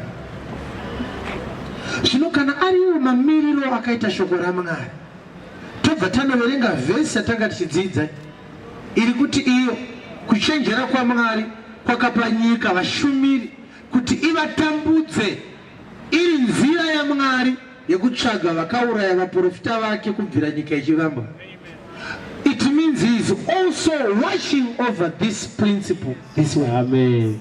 It must be fulfilled. Yes. At every given time, kana mapuwa vashumiri kuchasimuka vanovatambudza, kuchasimuka vanovauraya. Yes. Ipapo ndokuti shoko rizadziswe. Zvikasaitika izvozvo, Mwari unenge ava kumanikidzwa nemurayiro wake kurisaina kuti handichagona kuramba ndiri Mwari nekuti zvandakataura zvarega kuitika.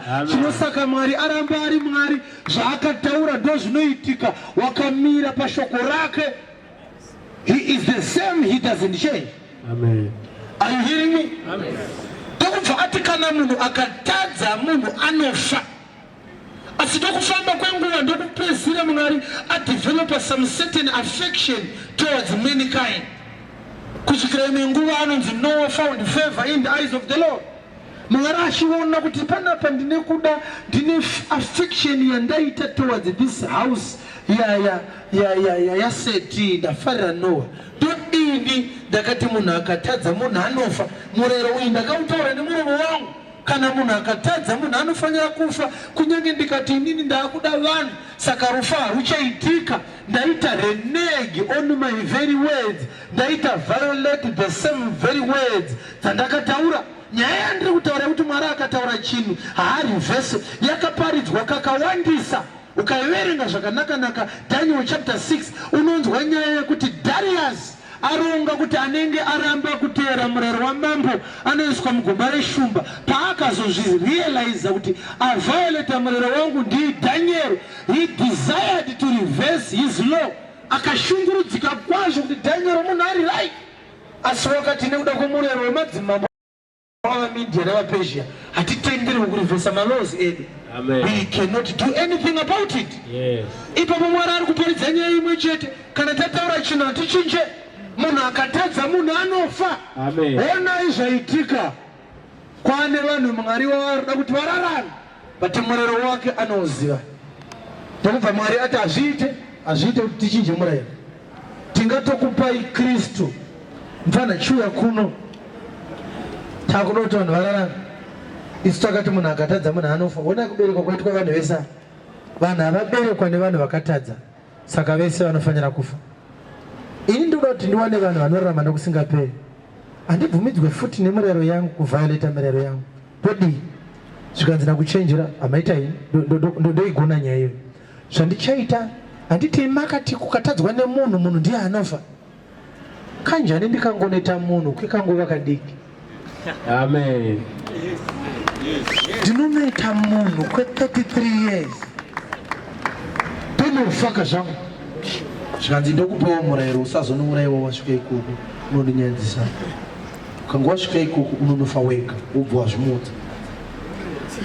Saka murayiro waiti munhu akatadza munhu anofa, wanga usingarambidze kumuka. Amen. Amen. Wanga usingarambidze kuita sei? Waingoti munhu anofa. Saka Satani paakafa akati ndazvipedza.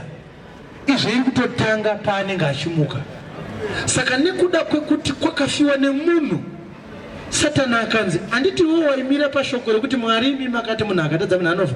Abhurahama kunyange maitisha Mwari yenyu ndezvenhema ndokuzivai kururama kwaAbhurahama hakusiriko, nokuti kururama kwaAbhurahama kuri kubuda muropa remakwai raaideura. Imi Mwari hamugone kuti munhu atadza anonatswa neropa remakwai, kana munhu atadza ngaanatswe neropa remunhu. Saka hapana ropa remunhu mweya waAbhurahama ndinotora, hakuna ropa remunhu mweya waSamueri ndinotora, hapana ropa remunhu mweya waDhavhidhi ndinotora. Amen. Kristu akati regai kuzvinetsa Baba, ini ndini ndinonzi kuchenjera, ndichanoriwana ropa remunhu asina mhaka, ndichanoita munhu. Ndokusvika kumwe wenyika akagukuchira ropa rake, akati Satani wanga uchitsvaga ropa rei, zvikanzi remunhu, zvikanzi iri harisi remunhu, zvikanzi hari rinenge remunhu, zvikanzi azotarisa rine mhaka, zvikanzi harina haro, asi vaJudha vanga vauda, zvikanzi harina mhaka, chindipei vanhu vangu. Ndobva buda ndobva aenda. Amen. Nyaya iyi ndaitaura kuchida kukuratidza kuti zvakatoita nyore kuna Mwari izvozvi kuti Kristu auye kuzoita munhu, pane kuti Mwari ati ndangokuregererai makurarama, ndandakamboti munofa yenyu, asi I've changed my mind. He could not change his mind because he is the God of heaven. Saka kana asingagone kushandura shoko rake, iri karata verengai rati iro vakaurawa vaprofita vangu vese kubvira nyika ichivambwa, vakavauraya ndichavaudzwa nakuchenjera. Amen. Kuchenjera akati ininiwo zvandichaita ndichavapa vashumiri vangu vanenge vatambudza vashumiri vangu, ndiyo mhandu dzavo kutsvaga Mwari, mubatai vanhu. Amen. Zvoreva kuti vese vakatadzira Mwari mumurayiro musungano yaIsraeri kubva kuna Adhamu, naiye Adhamu wacho anonzi pachapter 5 yavaRoma, he is the similitude or the image of the one who was to come. Panonzi he went and preached unto the souls that were in prison. He is part of the audience that heard the message of the Lord. Kuti rongo kwanga vakafarirwa. Yes. Kana Adam akainzwa vhangeri akagona kururamiswa, kaina nitadziswa nei? Ana. Amen. Kaina nitadziswa nei? Ana. All right. Johani Mbhabhatidzi denga achapinde.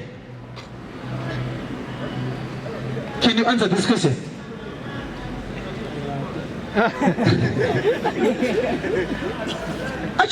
Anopinda denga here Johani Mbhabhatidzi.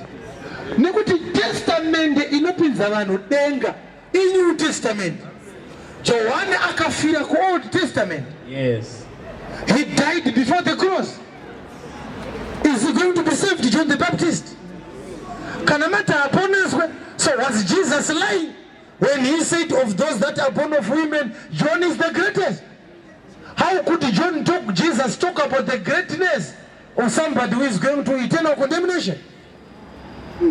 Aizviziva kuti John achaurayiwa indozotevera ikoko. Amen. Nyamba nyeJohani vanhu havana kuinzwisisa. Johana achibvunzwa ndiwe here Mesaya, akati handisirini, asi iye anouya, ndiri kukura nzira yake.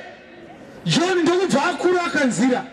Jesu achibva auya akati uyu ndiye ndekutaurira nezvako, ndokubva apedza. Izvi shoko riri kuti wakaendawo akanoparidzira mweya yakanga iri mutorongo. Panyika ino Jesu waparidza 3 years, asi kumwe nyika ari kunoparidza 3 days. Yes. Jesu akati mfana wakura nzira panyika ndapedza, asi pane imwe assignment yekuparidza yatisati taita. Ndichateera kumwe wenyika ikoko, enda unoparidza futi, unotaura ndisirini, asi anouya. Amen. Unozviziva? Yes. Saka John akasvika futi ikoko akati handisirini, asi anouya. Amen. Haleluya, haleluya, haleluya. Amen. Wakaenda shamwari kumwoyo wenyika akanoparidza. Vese vakatenda vhangeri yake vakaponeswa. This is not a theory. Zvirimo Magwaro 27:50 dzeMateo. Ngatinzwei nekuti panotori nerekodhi yevakatoonekwa muguta musi waakamuka kubva kuvakafa. Yes. Anoti kudii? Zvino mukuru wezana navairida Jesu vakati vachiona kudengenyeka kwenyika sezvakaitwa vakasha zvikuru Vakati kudii? zvirokwazvo uyu wakanga ari mwanakomana waMwari. This was the Son of God. Vakadzi vazhinji vakanga varipo vakatarira vari kure, vakanga vatevera Jesu vachibva Gaririya vachimushandira. Yes. Pakati pavo kukanga kuina Maria Magadhani naMaria mai vaJakobho naJose namai vanakomana vaZebhedhi. Verse 50. Zvino Jesu akadanidzirazve nenzwi guru akarega mweya wake.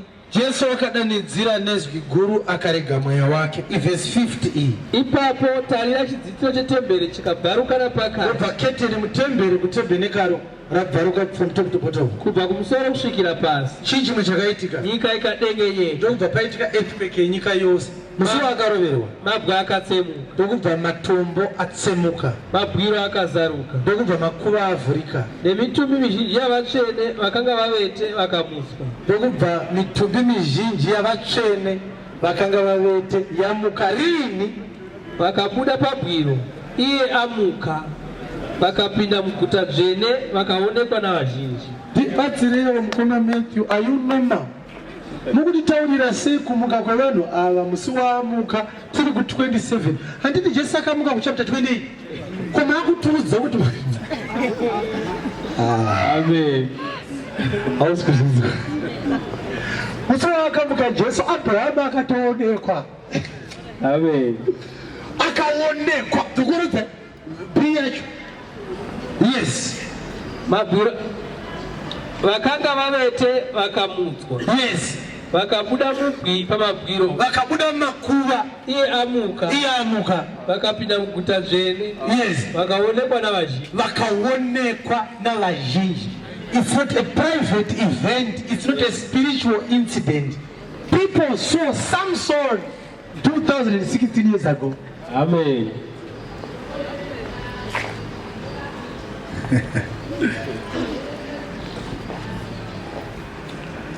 Hallelujah, hallelujah. Amen. You are being refined in the gospel. This gospel takes away all the fanaticism yanga iri mauri ye craziness yekumhanya zvakati zvejinja. Unoita sober woti kana munhu akaparidza kana akashandisa voice iri pamusoro sei mauri memine pfungwa yekuti is this the doctrine of Christ?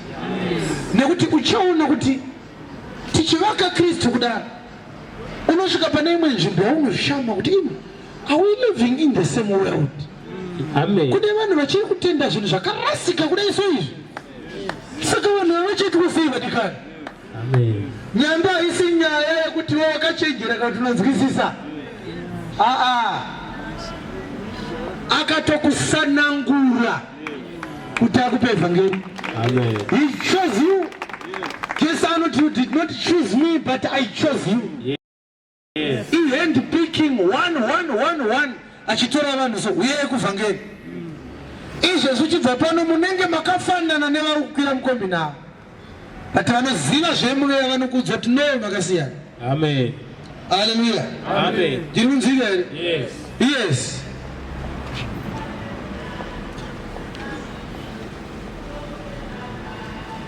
Rimwe zuva ndiri kufamba nemwe mudikani, tiri kuenda kwatiri kuenda Chinyararire, tiri kudhiraivha murodhi makazara mapurisa, vanhu vari kukomplaini kuti zvanyanya, roadblock panapa, roadblock panapa, roadblock panapa, roadblock panapa. Tasvika paroadblock, tawainda down window redu, makadi office tiripo, endai. Tasimuka taenda pa makadi office tiripo, endai. Tasvika makadi office tiripo, endai. Kusvika tasvika zvikanzi hey, saka zvinosiyana naye apo zindanzwa nekutonyora munhu wamwari andiri kunyepera.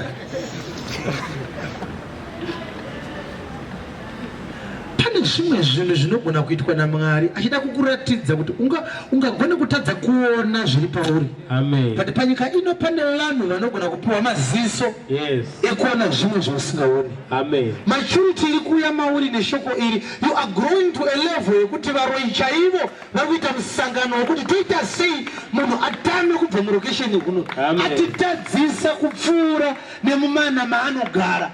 Hauna munamato wawaita, hauna zangu, hauna mafuta, uri kungorara nekuridza ngonono zviri kupedzerana nezvakapinda kumweya wako. Amen.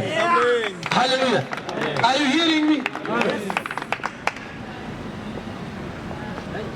Unozviziva here kuti kurova chaiko chaiko, kurova kwezvibhakera kune zero rekuti unopindurana nemunhu ndokurova chama indokupedzera zvamakaita izvi handikuverenge ipo iye noti shamwari isusu hatirambe kurwa isadza redu ndochikafu chedu muchitodairana.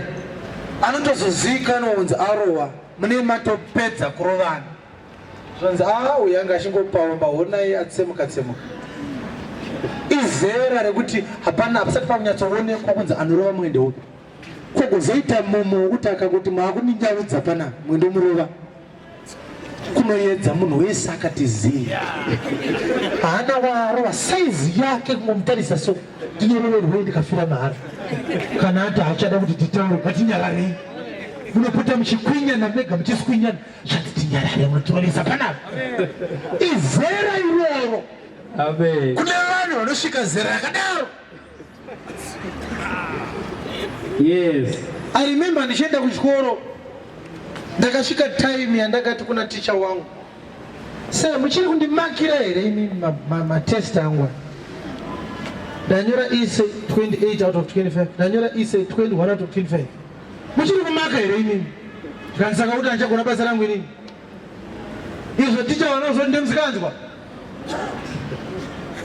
ndobva ndaisa paragrafu 2 dzeshona muessay yeEnglish literature A level, ndobva ndasubmit, ndobva dzaisa 21 out of 25, ndobva ndatora bhuku ndokuenda naro kuna headmaster ndibvunzirewo ticha kuti ndakavatadzirei. Ticha ndobvunza kumukomana ari kuti hamusi kumaka basa rawo, makungoti anogona muchingomaka, zvikanzi anopenga mufanawo. Kantiverengerewo chirungu chiri papa ichi munengani. Sorry, say. Get out of my office. Sorry, mbwana wangu. Chataura na vanorasika maticha, chataura na. He had gone to a level where mavari mune assumption yekuti mwana uyu ari intelligent, but taizviziva kuti kupasikwa na teacher kwakasiyana nekupasikwa nezimsei. I'm not here to get the recommendation of the teacher. I am here to get the recommendation of the board. Vichandipa certificate. Unaona maneno yacho? Saka in the first place unofanira kuziva kuti unogona kupiwa recommendation zvakare na pastor, asi kuna mwari muzvara ari kudzoka akuzokushaisa recommendation. Amen. Pota uchicheka kuti hamusi mangondisira ma18 here pakukura kwangu pamwe, ukaisa $20 mupoto offering basket 30 out of 35, ukasidhaka motokari kako 75%, God ndichakupa 0. Amen. Kuti musi wacho iwoyo pachabvunzwa zveshoko raMwari. But I was talking about spiritual maturity. Spiritual maturity is something very noble to go into yourself. Because when people are discussing biblical issues, hauchakurumidza kudaira kungonoziva. Unotanga waseicha kuti panapa vanhu vanonzwisisa here mungari wavari kutaura nezvavo. Yes. Kana kuti these are Christians. Amen. Upere Kristu maoko. Ukona pari because of poverty iye zvinezvi mungari ndiye akunyanya kutaurwa stereki. Inzara uchaona zvinhu zvikachinja. They will stop speaking about God. Amen. Yes. Hallelujah. Amen. Because uchasvika panguva yekuti ukafunga kuti inini ndoda kutenga motokari inini. I think it is high time I should drive. Ukakura mushoko raMwari ndada kubatsira mira unzwepa. I'm feeling kuti at this stage I must own a car. Azvina kumborambidzwa naMwari izvozvo.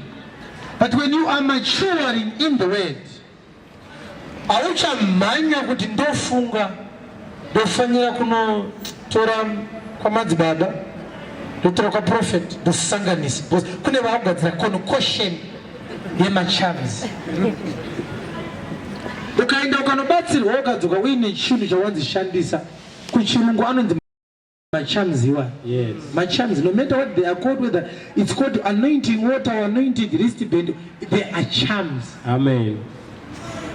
Unosvika paloko raMwari unoti Kristu anogara mandiri ndichifamba netsoka kudai kuboekana kwandiri kuita ndokufamba netsoka anofanira kunge achibudirwa. Amen. Kusotwa kwandiri kuitwa nekunzi batagarai fofo mukwane ari kukunzwa Kristu. Amen. Kugara nevanhu vari kunhuhwa fodya ini ndichibva pashoko raMwari Kristu ari kukunzwa. Amen. Because it is no longer I that liveth, but Christ lives in me. Yes. I don't need to tell him he has these experiences. My experiences anoanzwa. Therefore it is not a matter of praying to him. Yaya kutaura my prophetic utterances. I should drive. It is high time I should drive. Motikari inofanira kuya muupenyu hwangu watopedza nazvo.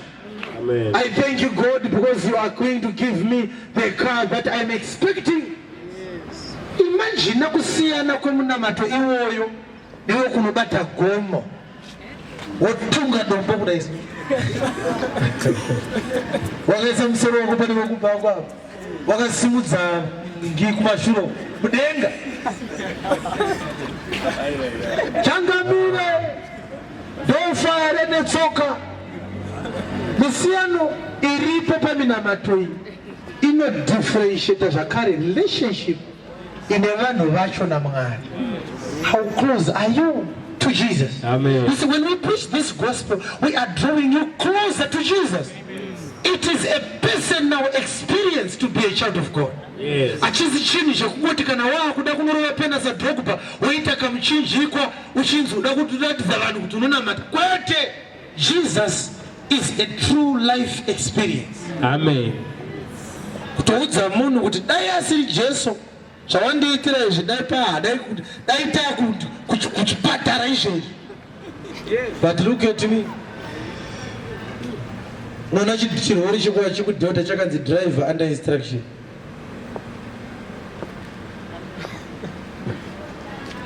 Ukaverenga ambulance kana ukaverenga motikari inoita cash in transit yeFawcett pakanyorwa kunzi if my driving is not satisfactory, call namba dzakati. Akanyora chitagi nari kudhiraivha vakasiyana. Muridzi wemota ndiye akaisa chitagi chake. Ukaona mota ichidhiraivha usizvo ndiudzowo ndokuno ndakaemploya base. Saka adhiraivha motikari ari kufamba achitoti vanhu vese vanotarira bhosi vangu vakandifumura pana regai ndiite zvinhu kwazvo. Ndo zvatinofanira kuita kana tichiziva Mwari. Kristu ari mandiri. He controls my movements. Yes. He controls my speeches. Amen. He controls my attitude. He controls my character. Kuti zvinyatsonzi munhu waMwari aita zvakati handisisirini ndakutya kunyadziswa, ndakutotya kunyadzisa Kristu wandakatakura. Amen. Anonyara nepai Kristu uyu nemaparidziro akadai zvinzi murume uyu anzi aita zvakati. Saka conduct yangu haisisiri yekunyara iyi nekuti handisisina image yandinoti image yangu image yandanayo deya Kristu ari mandiri anondicontrola. Amen. When you go to that level, I can assure you your prayer requests are going to be minimal. You will live a very happy life. Yes. Motikari yarovera tichinetseka kuti mari inogadzira motikari it's almost $2,000 tinewana ipi. I've never found myself even for a moment ndakabata shaya ndichifunga kuti saka zvino motikari iya ichapera nei. I don't even remember if I've ever been stressed since I began to preach. I don't remember. If you hear me making requests unto God, they are gospel-related requests. Baba komborera muvhangeri nengi akure panyaya yakati. Ndio minyengeto yangu hiyo. Batsira ereba nengi pa area yakati ari kurembera. Ndio minyengeto zvatinokumbira izvo. You will never hear me nchikumbira to worry. Ndakuda sutunyowani. Never. Last year ndakaudza vanhu panapoti I last made a request to God in 2012.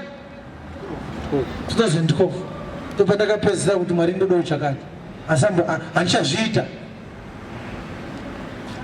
Andikuramidza kukumbira. Ayo kumbira iwe. Yo kumbira. Andikuti. All right. Hallelujah. Inzwa vadikani. I want to give you a scripture that will surprise you. This is our last scripture before we pray. This will surprise you. Hallelujah. Hallelujah. Amen. Aditika? Yes. Ande ipa verse ya TV pa Luke chapter 11 anditi? Topatira aditika? Ndio scripture ya doti tipedze nayo yoyo. Regai ende pa Luke chapter 11. Regai tuone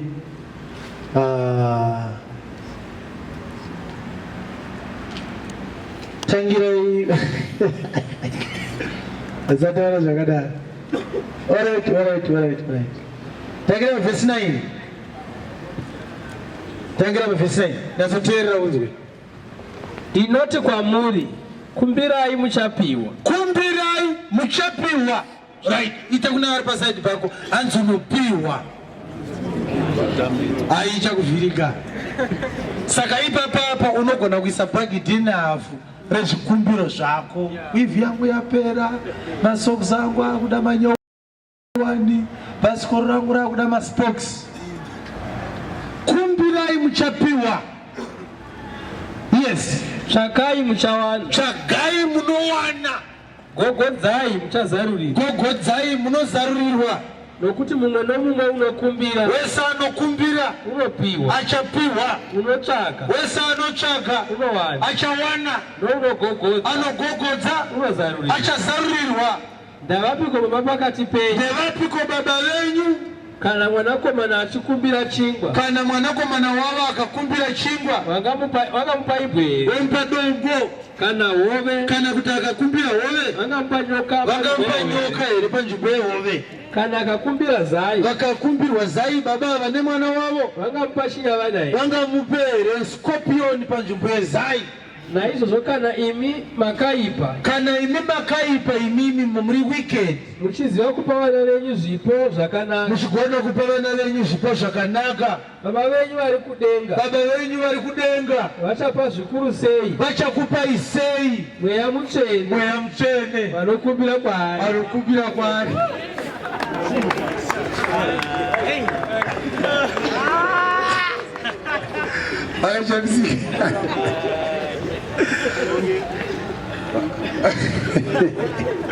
Wakoti Brando. Ayo, wewe mchele wapa mchozi kugonze mgozamio. Ayo, isa iPad. But urikuona hero wari kuti Ninyasiri watiri kuwana dewe kunge vasina kuzosvika kwainoperera vangotangira kuti gogodza unozariwa zvazvanzi varaiti paridze ipapo. Saka vanenge vava kuti kumbira chero chaunoda, izvo akanyoresa aitaura kukumbira mweya mutsvene unapiwa. Aumanaka anti gogodza unozariwa kutambazani pakuti wakagogodza here uchida mweya mutsvene kuti waitogogodza uchida mari estate asi mudhara wenyu kana mukakumbiraka anokupai mweya mutsvene atopedza hauna chimwe chaunowana mudhara chaara achiri mweya mutsvene. Saka we are actually redefining worshiping God.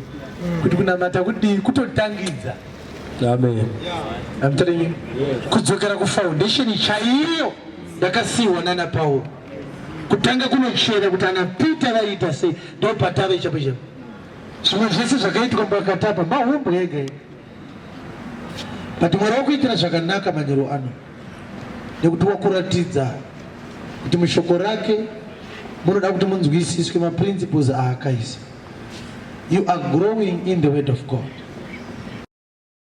You see, there were moments when I was preaching this word, sometime in 2014, when I sat down to ask, kuti ishe vanhu vacharamba vachiuya here kuvhangeri? Because ndikanguya ndoparidza Kristu, ndikauya ndoparidza Kristu. Vanhu vari kubvunza kozvedu uchataura rii? Imbotaurawo zvebasa.